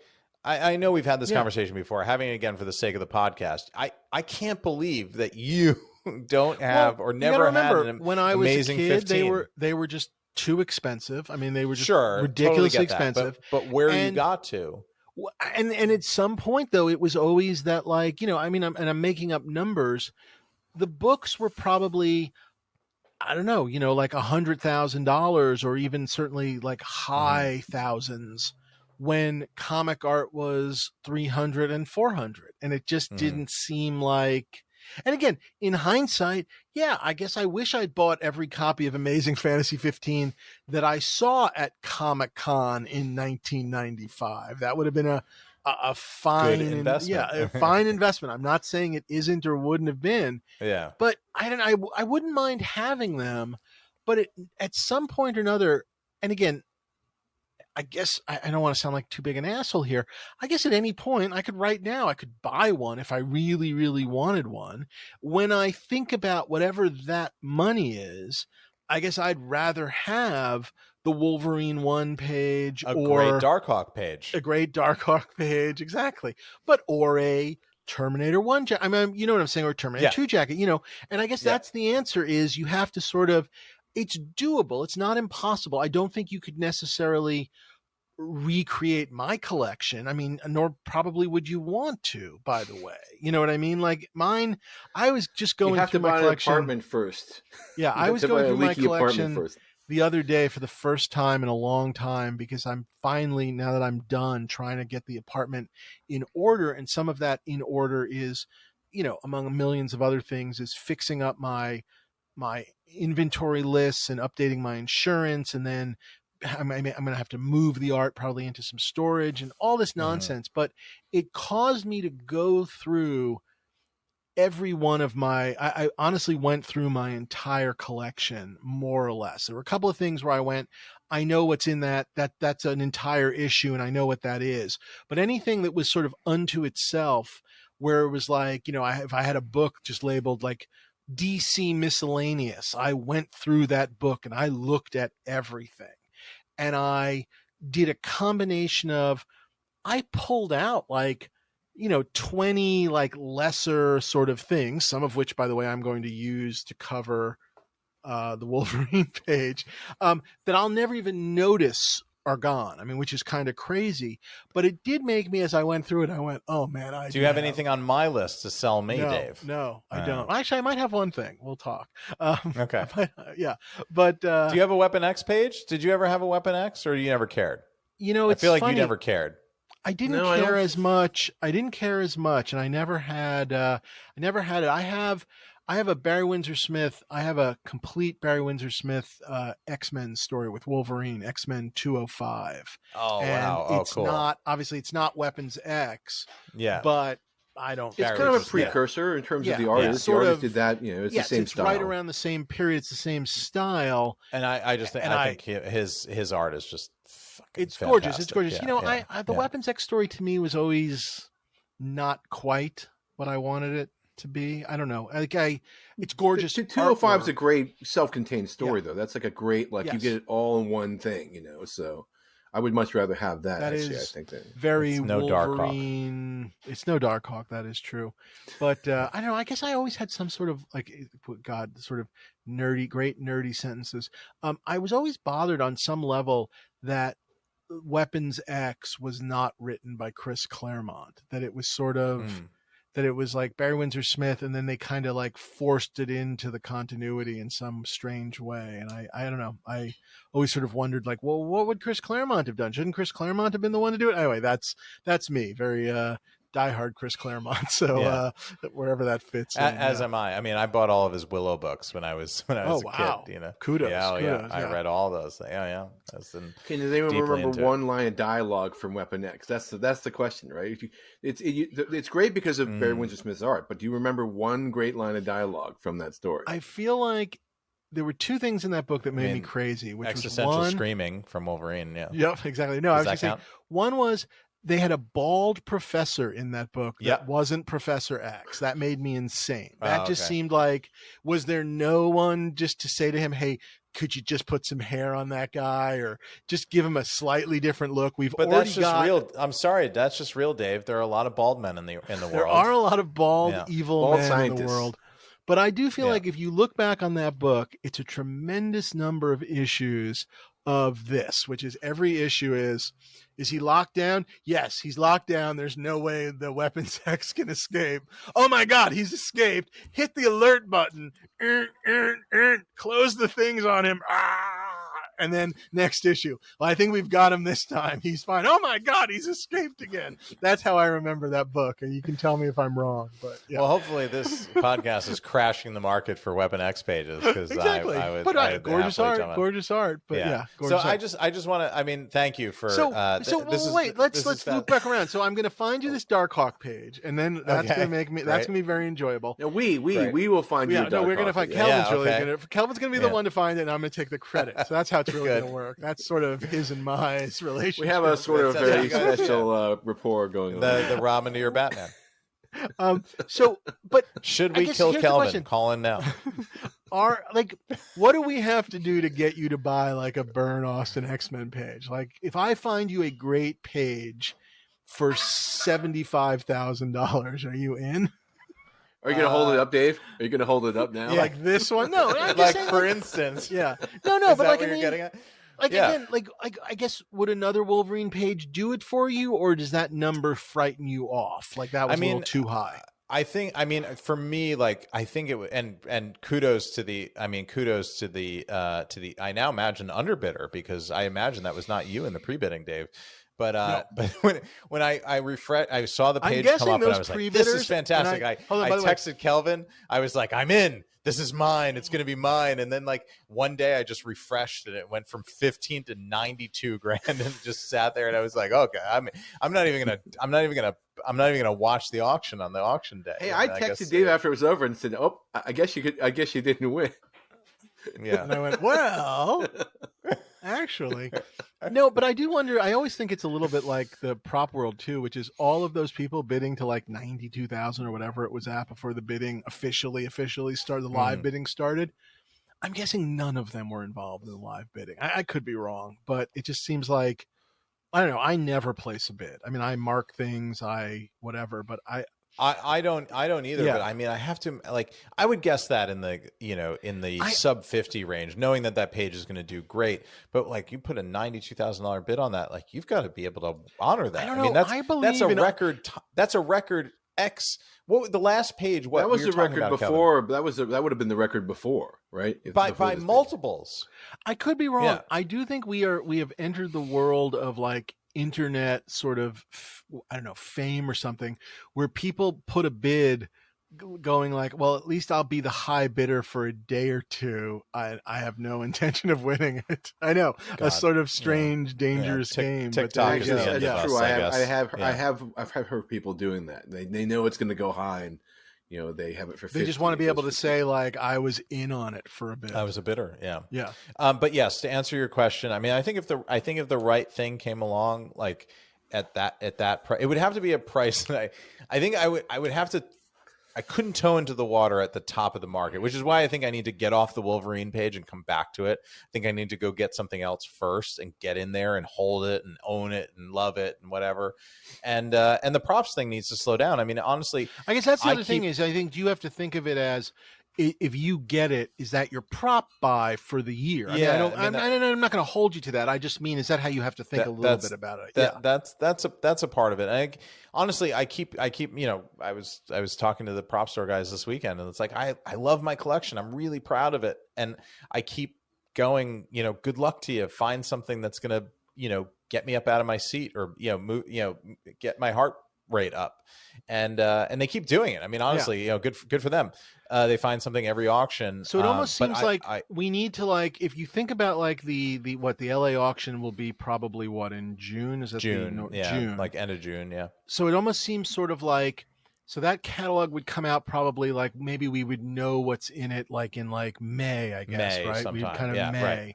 So it's almost sort of like a May auction catalog from Prop Store, and with a couple whatever else is sort of behind it from the other auction houses, with a sense of like, there's nothing coming up prop wise that you want, and then the right piece would have to appear right around then in an auction or a private sale. That would probably be honestly, the perfect marriage. Private sale would be a better way in for me, because then I could think about it and do it and not have to worry about bidding and who's calling me today and how does that work and what are the premiums and all that stuff. Because I'm just not that active. Wrap your mind around a number, and it's, as opposed to I have to win this or I went higher or and two it's higher. all I get that. It's all dumb because it's all the same. But I think it would just be an easier way to like get me into the pool, so to speak. But yeah, I mean, I think, I still, it's something I definitely want to do. And I think I've just had to get my head around. It's going to be a lot more than I always thought it could be this other dalliance that I do on the side that's a little cheaper. No, it ain't as we say in the trades, it ain't no monkey radiator caps. Yeah. Maybe that's what I should get into. I was always a big fan of those. We should both do it. We should get that market up there. By the way, I did corner that market because they have not auctioned any off since. I think it's like one guy's collection. I think one guy had a shitload of them. He sold off, and I bought a lot of them, and now we're done. Which is, by the way, it's what you want. They have to make more of them. They're busy making more of them. He finally died to the delight of his family. Who hated the first him thing and they his did. collection. Right. It's like he loved those monkey radiator caps more than he loved us. Get those out of my house. Get those out of my mansion. Get them out. Where are or they, possibly, is it possible that you're in part of a kind of Truman Show experience where Heritage knew your love for monkeys and they're just like, what can we sell him? It's a pandemic. Nobody's leaving their home. The world might be coming to an end. What can we do with monkeys that would trick this idiot? radiator caps. Yeah. Yeah, there you go. He doesn't really like cars. No, but he'll like this. Yeah. Yeah, he'll be in for that. Could we sell him monkey themed whiskey? No, that would not work. If the bottle had like a cool monkey ceramic cap on it, I might. There is monkey shoulder, Kelvin. Yes, monkey shoulder. Yeah. Does it have a bottle like with monkey, like a monkey on it? There's like, the wasn't there logo's like monkeys. that? Because I have one bottle. Didn't you help me get one of the? Didn't you help me get like a Gotcha Man bottle of scotch or something like that? Yeah. The Gotcha Man bottle. Yep. But it's like hand painted or something like, or not. It's got like this label. The box has all the fancy packaging. It's got like all the Gotcha Man stuff on. So that's one of my bottles of whiskey that I have. There you go. And I feel like wasn't there a Godzilla one? I don't have the Godzilla one, but I thought that was cool too. Yeah, I wanted to get one of the Godzilla ones. They're expensive. Oh yeah, but not compared to anything we've talked about. Well, they're the Darkhawk of whiskey collecting. So I wanted to thank you. I was actually expecting to talk to you guys more about your collections, but I think this has been a fascinating way in, because I think, I don't know. I guess it's on the fringe of what we do, and certainly with all the superhero movies and everything, I think there's a decent amount of crossover, at least. I would actually make the argument, not that I'm looking for, I guess, more people collecting comic art. I don't know why I'm trying to get you into it so badly. Yeah, exactly. Like Ixnay on the comic art K. It is really, to me, it's like a prop. Well, you're looking to sell a few pieces, right, Dave, and you're trying to convince me that you need to raise some money. You don't want any of these that I'm getting rid of. But what I was going to say is like, if you think about, like, especially when they are taking some of these storylines and turning them they're pulling from the comics into some of these movies, that you could make the argument that, they're certainly like parts of them are screenplay rough drafts. Sometimes if you look at something like a couple of the Sin City or the 300 movies, they're practically using them as storyboards. I mean, you look at some of those movies and they're really just using the comic as almost like they did Dark Phoenix and Days of Future Past, right? They did both of those. They've done, their versions of them, and none of them were necessarily great, but there are moments in all of them. It's like they've done it all.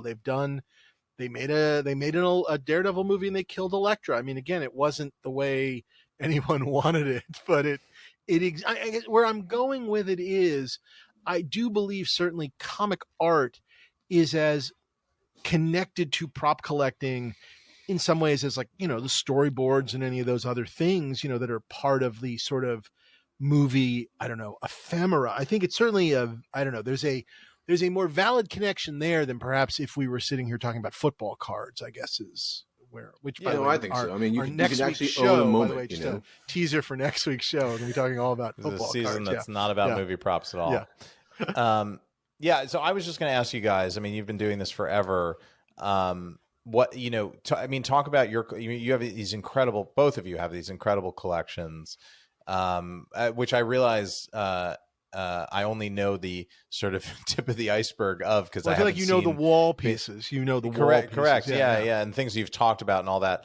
But I mean, just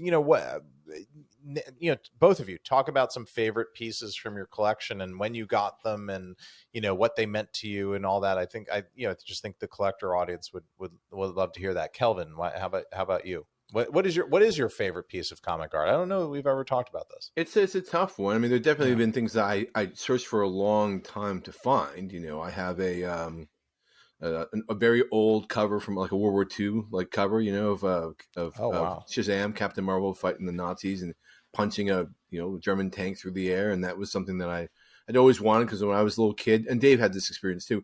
When I was a little kid, I read reprints of older books, and he was reading reprints of Silver Age, Kirby, and Avengers and things like that. And I was reading Golden Age reprints of like Batman from like the 40s and stuff like that. So, and Captain Marvel, the other, Shazam Captain Marvel, right. Billy Batson. The DC character, Captain Marvel, which is very confusing. Which was the Fawcett character back then. But anyway, the point was, so we didn't know that these were old when we were kids. We thought they were new. So when I went to start looking for comic art, some of the first things I looked around for, besides the 80s nostalgia stuff, was this old stuff from my childhood. And that's the kind of stuff, it's much like old movie props from, like, you want to movie from, a prop from a Humphrey Bogart movie, that's going to be tough to find because no one thought to save that stuff. You want any of the things that you want, all that stuff came out recently enough that it all exists unless something happened to it, like a fire or something like that. It may be expensive, but it exists as opposed to nobody threw it away on purpose. You know what I mean? Let's put it that way. So like that Wiz 17 cover is a big one. I have a great Watchmen page. It's one of my favorite things. Yeah. A lot of them are stories that I love. I mean, I have an old Batman page from Batman 11, and Dave has heard me talk about this forever because I missed out on an auction on eBay. It was on eBay like forever ago. And then I think almost exactly 10 years later, I've been looking for it everywhere. And it didn't sell on eBay. It belonged to a dealer who went out of business. And then it popped up. I think it popped up like the week I turned 40. Of all things in Comic Link. And then I basically asked Dave and our friend Jim Reed and just who can help me out with this, and just bid until I won it. So it was just cool to be able to find something that you missed out on a long time ago. I mean, so much of this is a chase, right? Owning it is great, but if you've got a great story and Dave's got a lot of them too, like that's sort of part of collecting is the minutia, right? Why do we care about the whiskey? Not because of the drinking part, but because of all the cool history and all the interesting, all that stuff. So, can I add one? Can I add one to my wish list? I just thought of one because I was thinking of non superhero comic art. Dark Empire, the Dark Horse Star Wars run. Yeah. I've looked at a couple of those pages here and there. The Cam, man, that was a cool Tom Veitch, Cam Kennedy. Yeah. They're gorgeous pages. I have as you would not be shocked, I have a pretty large Star Wars comic art collection. That sort of is a section of my collection. The Marvel run, though, right? Yeah. Well, I have the Marvel run, and I don't love a lot of the things that came later. But I like Dark Empire, but I never found a good page. One or two pages. In the last year or two, the occasional page has popped up in a Heritage comic art auction, usually on the day 3, the non-live auction. Nothing's been what I would call a killer memorable page, but I love the way his style is so nice that all the pages are very cool looking. I guess I keep looking for something that I maybe remembered, but he also was the artist. There were 3 or 4 Boba Fett miniseries in that same time period when Dark Horse got the Dark Horse got the Star Wars license. And I have a great Boba Fett piece by Cam Kennedy that for one of those stories, like Bounty at Barcuda or something like that. And I love his stuff. Another 2000 AD artist that had done a lot of Judge Dredd and whatnot. Yeah. And then went on to do that. So no, that's a good one. I agree with you. Yeah. Dark Empire was really good and fun. And I definitely remember feeling like Star Wars comics were exciting again at that point for the first time in a long time. We would have been something so lucky that to get that. I viscerally remember. Yeah. I mean, if they had actually made a story like that in the 90s when Mark Hamill was a bit older, but not like Obi-Wan older, man, that would have been so cool. But in some ways, and again, I'm sure it's in a lot of different places. At the end of that storyline, God, it's been forever, and I'd like to go back and read that. Is what I should do. I feel like it ends up with isn't there a cloned emperor and everything like that? So it's kind of where the JJ thing sort of ended up in its own strange way, didn't it? Like a version of it. I'm not saying exactly. I guess. Yeah. I mean, no, I know. Yeah. I'm just saying that concept had been floating around in comics. No for comment. A while. I would like to be employed by the Disney company at some point, probably in the future. I don't know. Maybe. I mean, favorite pieces are tough though. Dave, can you pick out if you had to basically just keep one and get rid of the rest? Because there one you'd be that's. I have one if I have to name it from Dave's collection. So if he can't get there, I will. What's your favorite from my collection? I mean, it's just because it's just fucking insane. I would just both of you have an incredible comic art collection. I think Kelvin's is much more eclectic in the sense that Dave has you also have an eclectic collection as well because it's so deep and vast. But you have this eclectic collection Billboard. I have a collected collection you don't get to see, but then I also have sort of goddamn the hits. Yeah. Okay, so I again, apologies to both of you because I probably said this in private conversation with both of you, but not in the view of the podcast. But again, when I was a kid, couldn't afford anything, buying any back issue, anything that was not currently published, anything that was like not the cover price was a big deal because I just didn't have any money. I spent all my money on comic books. The thing that I really, really wanted beyond Miller Wolverine was Giant Size X-Men #1. Yeah. And it was one of those things where Giant Size X-Men #1, no matter how much more money I made that year or saved or whatever, it just escaped, the value of it just escaped the reach. And then I meet, cut to a million years later, I never owned Giant Size X-Men #1. I meet Dave and come through his apartment. He has, I'm in there thinking he's a movie collector. There's insane movie props everywhere. Star Wars, Indiana Jones. It's insane. And then there is the cover art to Giant Size X-Men #1 in a frame on the post. Like art is the thing. The art to the comic book that I could not afford to buy. The printed in the thousands, hundreds of thousands, tens of thousands, millions perhaps, because they were a popular book at the time. That art, and again, I don't even know if you said you can take one thing out of my collection, I don't even know if that would be the thing, but that is my favorite because when I saw that, when I tell you get to take one thing from my collection, yeah, that would be a good one. And boy, I sort of, going back to what amazing. I'm not sure I could name one, but I guess if I had to name one, I certainly would be up there on my name one list. If I had to. I would guess. I would guess a Ditko piece. It'd certainly be up there too. It's one of those things where you sort of think to yourself like, well, if there was ever a fire, what would you grab? And it turns out the answer is, well, it wasn't a fire, it was a flood. And and it was just like, fuck me. But yeah, I definitely. Luckily, everything was fine and good, but boy, oh boy, that's kind of where my head went, and it was impossible. Yeah. Do you? Both of you. What was the thing that you bought that, if you remember the emotional experience of getting it, was the thing that just, hit that 11 in your sort of, excitement of acquisition? If there was one thing, it doesn't even have to be your favorite piece, just at the time because of the quest or the whatever. What is it? What is it? Boy, with something like the Giant Size 1 cover, and it's not going to be my answer. That was a very sort of, I don't want to say it was a process, but it was sort of a slow thing where I knew who had the piece. It was a wonderful longtime comic writer and editor, Len Wein, and I kind of got to know him over a number of years, and loved every part of that, of getting to know him and like sort of hanging with him. And we would go to like Brent's Deli out in the valley and, sort of break bread out there kind of a thing. And I got to play poker with him and a couple of his buddies. And all of that was wonderful.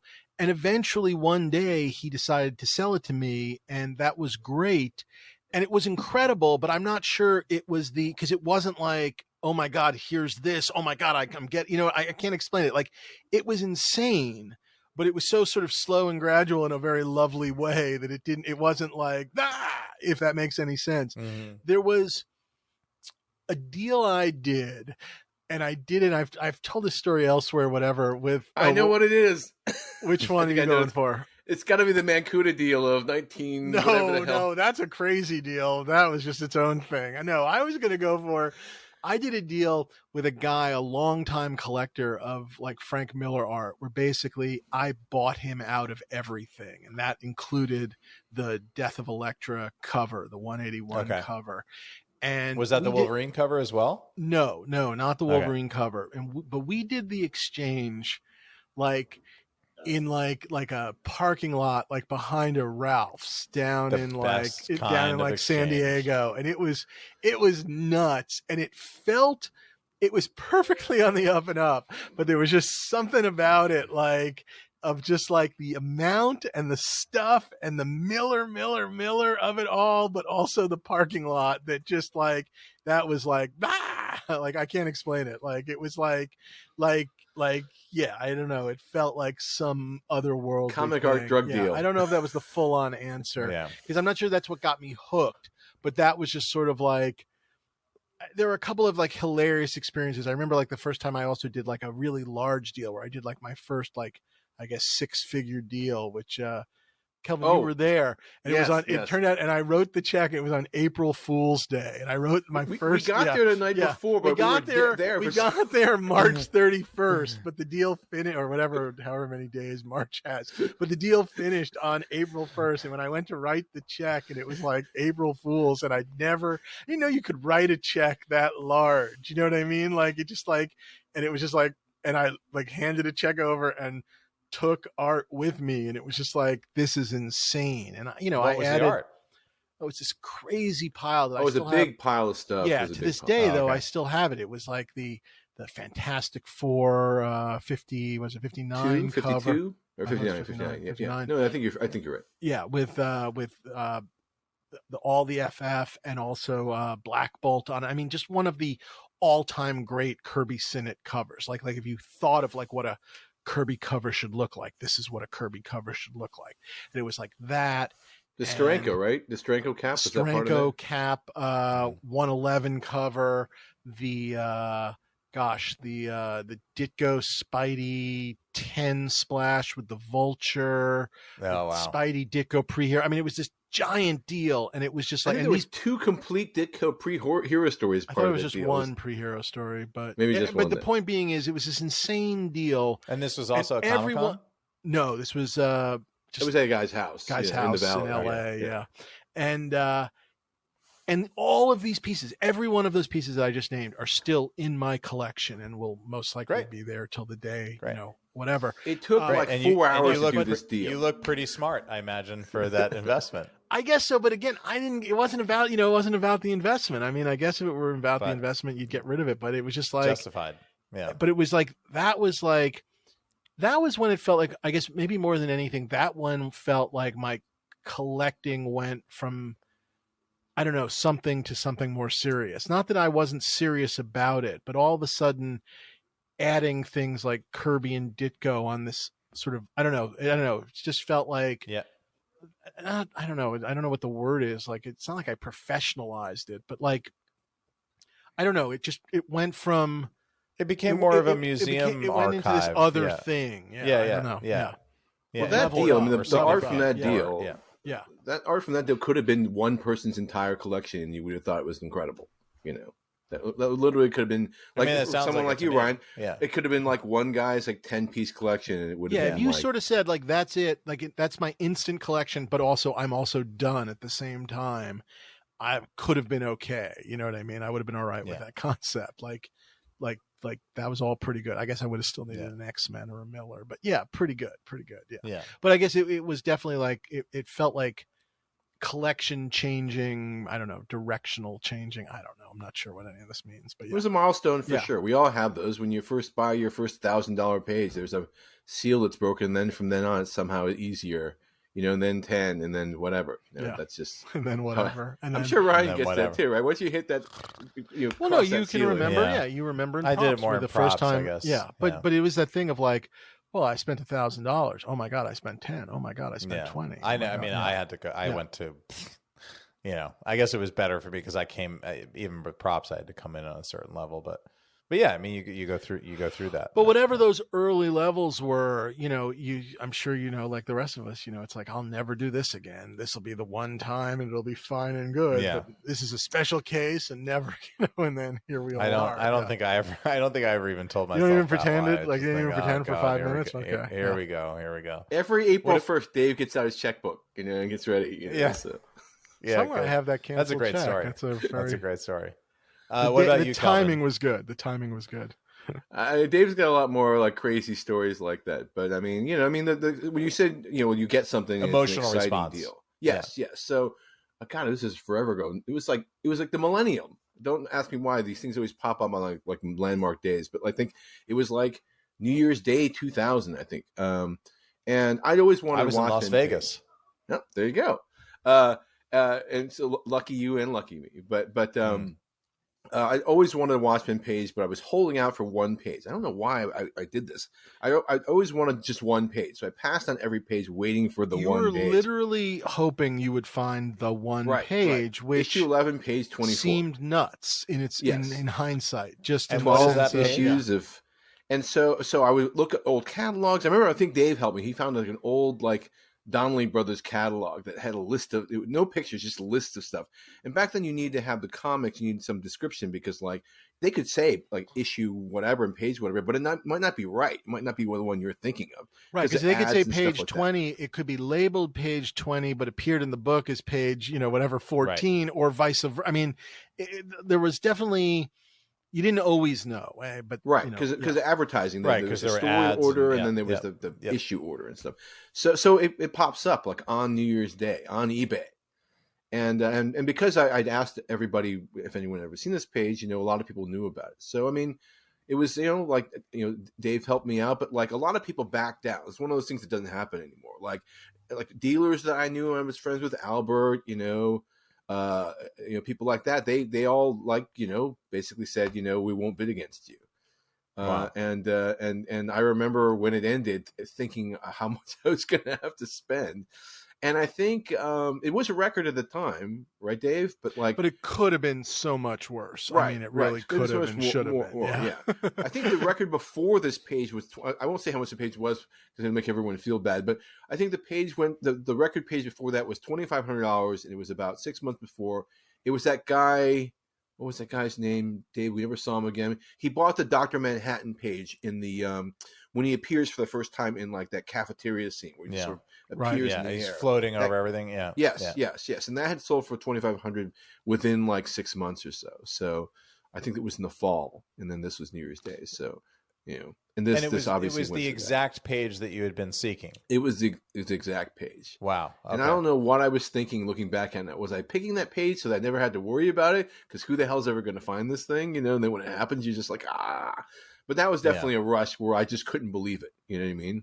Yeah. I couldn't. It was hard to imagine it. Actually I have talked about this probably before on the podcast, but it was a similar. I think it broke. It's sort of it got me in and broke me in a way for prop collecting because I had a similar sort of thing where it's I just remember I've told the story before, but I went to the Battlestar Galactica auction when Universal sold off all the props from the Ron Moore series in 2009. I was a big replica collector at the time. I certainly knew a lot of original collectors, was interested in it, was definitely interested in the history and the stories and all that. Just didn't know where to get in, how to get in. My writing career was just starting. I was single. I had a bunch of disposable income, but it was a Rubicon to cross, so to speak. So I bought this helmet at the auction. It was a Viper helmet, one of the pilot helmets. It was just awesome, and it lit up and it had a power pack and all. It was just a studio made piece. It was so great, and I remember toying with it and whatever. And Brandon Allinger from Prop Store was sort of standing over me and just seeing this crack addict, just see the just drool, getting his the drool glistening. just getting his first high. And I was I looked at him, I was what else is out there? And he's well, what would you want? And I was the kid from Christmas Story. I mean, I just had it on, I had it programmed. I was I want an M41A pulse rifle with over under, 10 millimeter, caseless ammunition over, pump firing grenade to launch a shotgun. And he just goes, I think I know where one of those is. And it was the thing that never happens ever in collecting. That thing I specifically asked for and wanted ended up. And look, I spent money on the Viper helmet. It was not real. It was money. It was not real money the way this thing was. I mean, literally a month later, I had the M41A Pulse Hero, the thing, my favorite piece of hardware outside of Star Wars, I think, of all time in movies. I had it, and it was just this insane thing. And I always wonder, if that had been my third thing or my fourth thing, maybe it would have been better for me. Right, or if you had said, I really want a pulse rifle, and he just went, oh, that's impossible. They don't exist. And then 5 years later it came up or something like that. But it was just because it just went, like that, and it got me totally in. And I think in a way, even though I had a very emotional response to that moment, I think it in a way diminished the response that I would have had even one or two pieces later anyway. But it was that very, it's that experience of wanting something very specific and actually getting it, which, as we know in collecting, is sort of impossible. I mean, collecting whiskey, you can go find that unicorn bottle that you wanted. If you're a car collector, because they always make multiple versions of these cars, you can get it. If you're a comic book collector, if you really want a 9+ version of Amazing Fantasy 15, you'll have to pay for it, but you can probably, send a wire transfer and have it, later this week if that's something that you really wanted. I mean, that's how that kind of thing works. And just with these one-offs and the things that we do, it's just not it is that interesting way. because there are look, I think if you had unlimited funds, you could definitely build obviously an incredible comic art collection. But even with unlimited funds, if you had a specific page from certain issues, there's no guarantee you would ever get those pages, even with unlimited funds, whether or not it was somebody having them that just didn't care and didn't want to give it, like the money didn't, like, I don't want your $10,000. There's nothing I want to buy. I love having the page. Or on the other side of things, which is just sort of like the page never showed up. And the same thing could be said with props as well in some cases. Which is a different world somewhere. than if you really, as you put it, if you really want an Amazing Fantasy 15 on any grade, probably from 0.5 to 9.8, there's a price to be had for whatever. It's commoditized at this point. Pick your number. It exists somewhere. It's not cheap on the high end, and it's, it may not even be cheap on the low end, but you can get it, as opposed to Watchmen issue 11, page 14, you might, never get, which is kind of interesting. I think we should wrap it up just because we're hitting the hour 47 mark. It's Giant Size Comic Podcast #1. How about that for a title?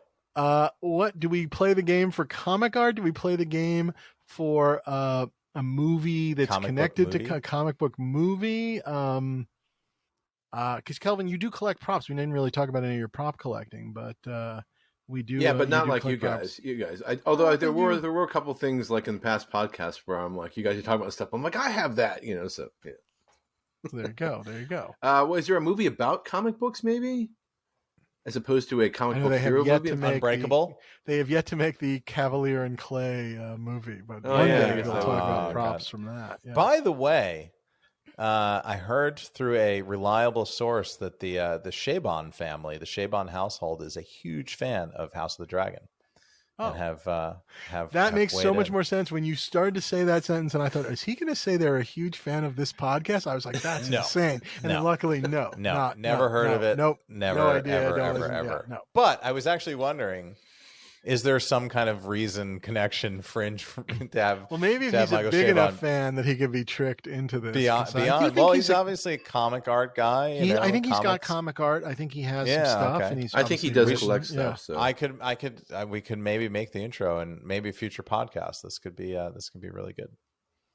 But I fucking love that book. Goddamn. That book is so good, but obviously it doesn't exist as a movie. So we'll play it. What if you could have any prop from Wonder Boys? What would you have? You're not going to go for the Yiddish Policemen's Union, Dave? I don't think they made that into a movie yet. I was trying to come up with something good, like their favorite comic book prop in a movie. The Back to the Future thing or whatever. He's got the little spaceman thing, but that's not. That's not really a comic. Isn't that really a? I guess it's like an amazing fantasy. Amazing kind of whatever. Yeah. Oh, how about this? Any comic book prop from, not like a comic book that is a prop, but anything, Thor's hammer, anything like that. I mean, we have sort of done this, but we'll cast it wide to any comics movie for comics fans. I mean, you already know my answer, which is Darkhawk's crystal. So go ahead. Has that been announced yet? Darkhawk, is that Marvel phase? I'm working is this on fictitious movies or is this real movies? I'm working. I have multiple calls into Kevin Feige. He has not answered them, but he will. Dave, what do you think? I'm trying to think. It's been it's no Bizarro movie. That's the problem. No. Well, I guess Bizarro was sort of in Superman 3, right? Really? Like evil Superman, sort of bizarro-y, and I think they did him in I guess they tried to like ground him, and it became sort of nothing. They tried to and I think there's a remember that they did a Superboy TV show where there were like 3 different Superboys over the course of like 2 years or something. They kept dying or something, but I think they Lois and Clark. No, I'm kidding. No, but there was a Superboy show, and I think they did a Bizarro on that. Believe it or not. That was a DC run that I bought, by the way, back in the day, the Doomsday Superman run, which everybody bought. Sure. Yeah. I don't know. I'm still kind of. I mean, it's boring. I don't know, but I'll still going to answer. I guess if you said to me, "Here you go on a silver platter," I'll take the Chris Reeve Superman costume from the original Superman. Yeah, okay. That's not boring. It still holds a very special, I don't know, place in my heart. I even got recently. Did I mention this on the show? Forgive me if I did or didn't. Gene Hackman, who just like had a birthday, will still every like year or two does like an autograph signing, believe it or not. Like he'll still do autograph signings. And I did I got a Conversation photo signed, and I got a Lex Luthor photo signed. And I'm not a big autograph. I'm not a big autograph guy. And I just was like, fuck it, I'm doing this. Yeah. And I did it. And I don't know. It was just like Lex Luthor and the Conversation. It was just like, It doesn't get better. And if, unfortunately it wasn't like, he doesn't do like, can you have him say the greatest criminal mind of the 20th century? He's not interested. Turns out Gene Hackman is not interested in that. He's not taking requests. Yeah. He'll sign his name though. So you could have written it yourself. Are you picking your toes in Poughkeepsie? I didn't go for that one. So yeah, but that's that first Superman. Yeah. Anyway, that's mine. Good answer. Kelvin? I was thinking about this. I'm going to go back to a very obscure, because it goes back to the whole like early nostalgia comic book stuff. Is that they did like these really terrible Batman serials in the 1940, twice. They had two runs of them. Two different. The first one I believe was right? 1943. Yeah, 1943. And so the costume is terrible. It's just the guy's slightly overweight and it flies everywhere, but the horns are all wonky. But I or the ears, I guess, they look like horns. Well, I always loved that. I found that to be very nostalgic. Like, the cowl to one of the cowl and cape. I don't know if there was a single piece, the cowl from that one of those, which actually I didn't think they would exist, but Profiles actually had some of the Robin costume pieces before, so I guess it's possible. Black and white. Racial stereotypes notwithstanding, I still thought it was. I got a really good kick out of that serial when it came out. That is something. Perfectly esoteric answer for you, Kelvin. Thank you. I could have sat here and guessed all day. That is the whiskey collecting of props. Yeah. There you go. Great answer though. I'm going to be also boring and just go back to the comic book movie that everybody knows that I love. But this is a particular thing, and I would say from either of the Keaton movies, the studio scale Batmobile would be my thing. There was rumored to be one in the first movie. Probably one existed in the second. The Axis Chemicals run was thought to be a studio scale Batmobile and not a full size. Yeah, of course, the full size would be incredible. Crashed through or something, or some part of it was a model. No, or they're not sure. Or was there a contest to win one of those things for the first movie? Did MTV run a costume and you could actually win an actual full size Batmobile for the first? Oh, full size? Yeah, I don't know. But there was this. It's unknown as to whether there was a actual screen used. It was built, but whether it was actually screen used in the film. Or not. Gotcha. Yeah. How big would that be, Ryan? How big would that model be? 2 feet. 2 feet long. 18 inches, 2 feet long. I'm not sure what that's, a 1/6 scale, something like that. Similar to the Batwing, which we know is out there. Similar to that size, but obviously the Batwing is much, much bigger. I think that I think that would be that'd be pretty damn good. The thing for me. If one of those Batwings kind of showed themselves, do you care? Yeah. Oh, for sure. Yeah. Just curious. Yeah. For sure. I feel like we saw one in the Profiles at some point. I love the one that we all know is out there. I mean, I've stood over it and ogled at it, and it's been fully restored back to its glory and has all the workings. I mean, it's just one of the greatest things I've ever seen. I just fucking love it. It's really great. Yeah. Also, Kelvin, you've been wearing your hat the whole episode very dutifully and have not said anything about it, but it is comic art related. You should plug your most recent project, and because it is comic art related, so and it's actually really wonderful. I got to see it multiple times along the way, but it's really great. So you should talk about your movie. Dave and I were very close friends with a comic book artist named Dave Stevens, who created the character the Rocketeer that was made into a Disney movie. And so, I directed a documentary about his life, and Dave was kind enough to be in it and, recount some stories of our friendship with him and stuff like that. So, the hat is is our production company logo, which was Dave Stevens' logo for his Bulldog Studios. Let's say the name of the film. Dave Stevens, Drawn to Perfection. I'm very bad at this. Yes, Drawn to Perfection. And it is, and the logo available. The logo is ARF for ARF's sake. Yes. Which is, of course, but if you entered English well, it's the English translation of the MGM logo. I guess so, but if you were to enter that into iTunes, nothing would come up. However, correct. If you entered the title of the movie, yes, Drawn to Dave Perfection. Stevens, Drawn to Perfection, you might actually get to see it on iTunes, Amazon Prime, Vudu, and I think YouTube and Google Play. So it's all guys, it really is, and I'm not just saying this because Kelvin is on the podcast. It's really a great story and really heartbreaking. I mean, Dave died pretty young from a rare form of blood cancer, and he's a super interesting guy. I mean, incredible artist, just an incredible artist. But he was this really interesting guy because he was like the young Turk that came in the mid sort of 70s, the explosion of the Comic-Con era, when Comic-Con was really growing into the thing that it would become. And he crossed with all of the classic, kind of old school guys, Jack Kirby, Jim Steranko, Frank Frazetta, but he was the young artist that was up and coming that everybody was really excited about and was sort of beyond his years and talents and all that. So he actually, even though, again, he passed away very young, sort of spanned kind of all of the eras of comic books all in one lifetime. And, from the past era to sort of his era to sort of the era that followed him.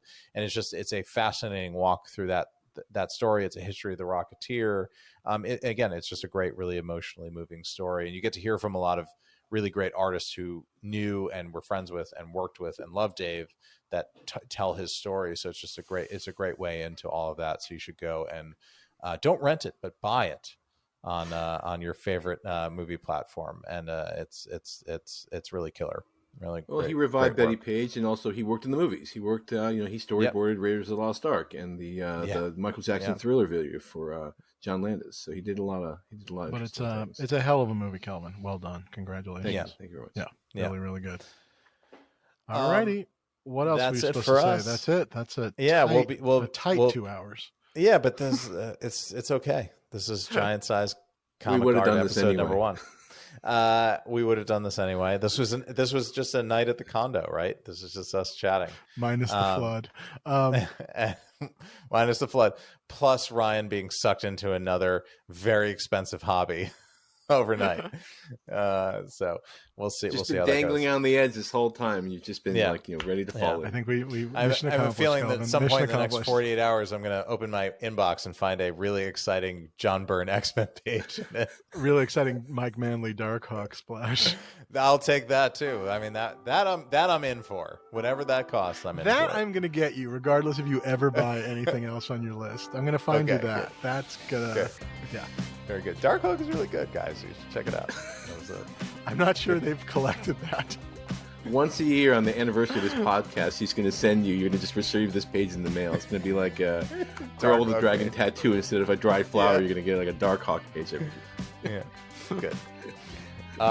But as always, please subscribe to us, rate us, follow us on social media at Props Podcast. Write us at dreamsaremadeofpodcast@gmail.com. And write us if you guys are comic art collectors, if you're listening and you're into that world and you crossed over between the two, or you're thinking about it, or you're a comic art collector who listens for the prop collecting, please let us know, because we'd love to hear from you and chat with you and interact with you, because it's like movie posters, another episode that we did this season. It's in the Venn diagram, so we're interested to hear. Sort of movie props adjacent, movie props post office. Yeah. Yeah, exactly. And otherwise, just tune in next week because we will be back, whether you like it or not.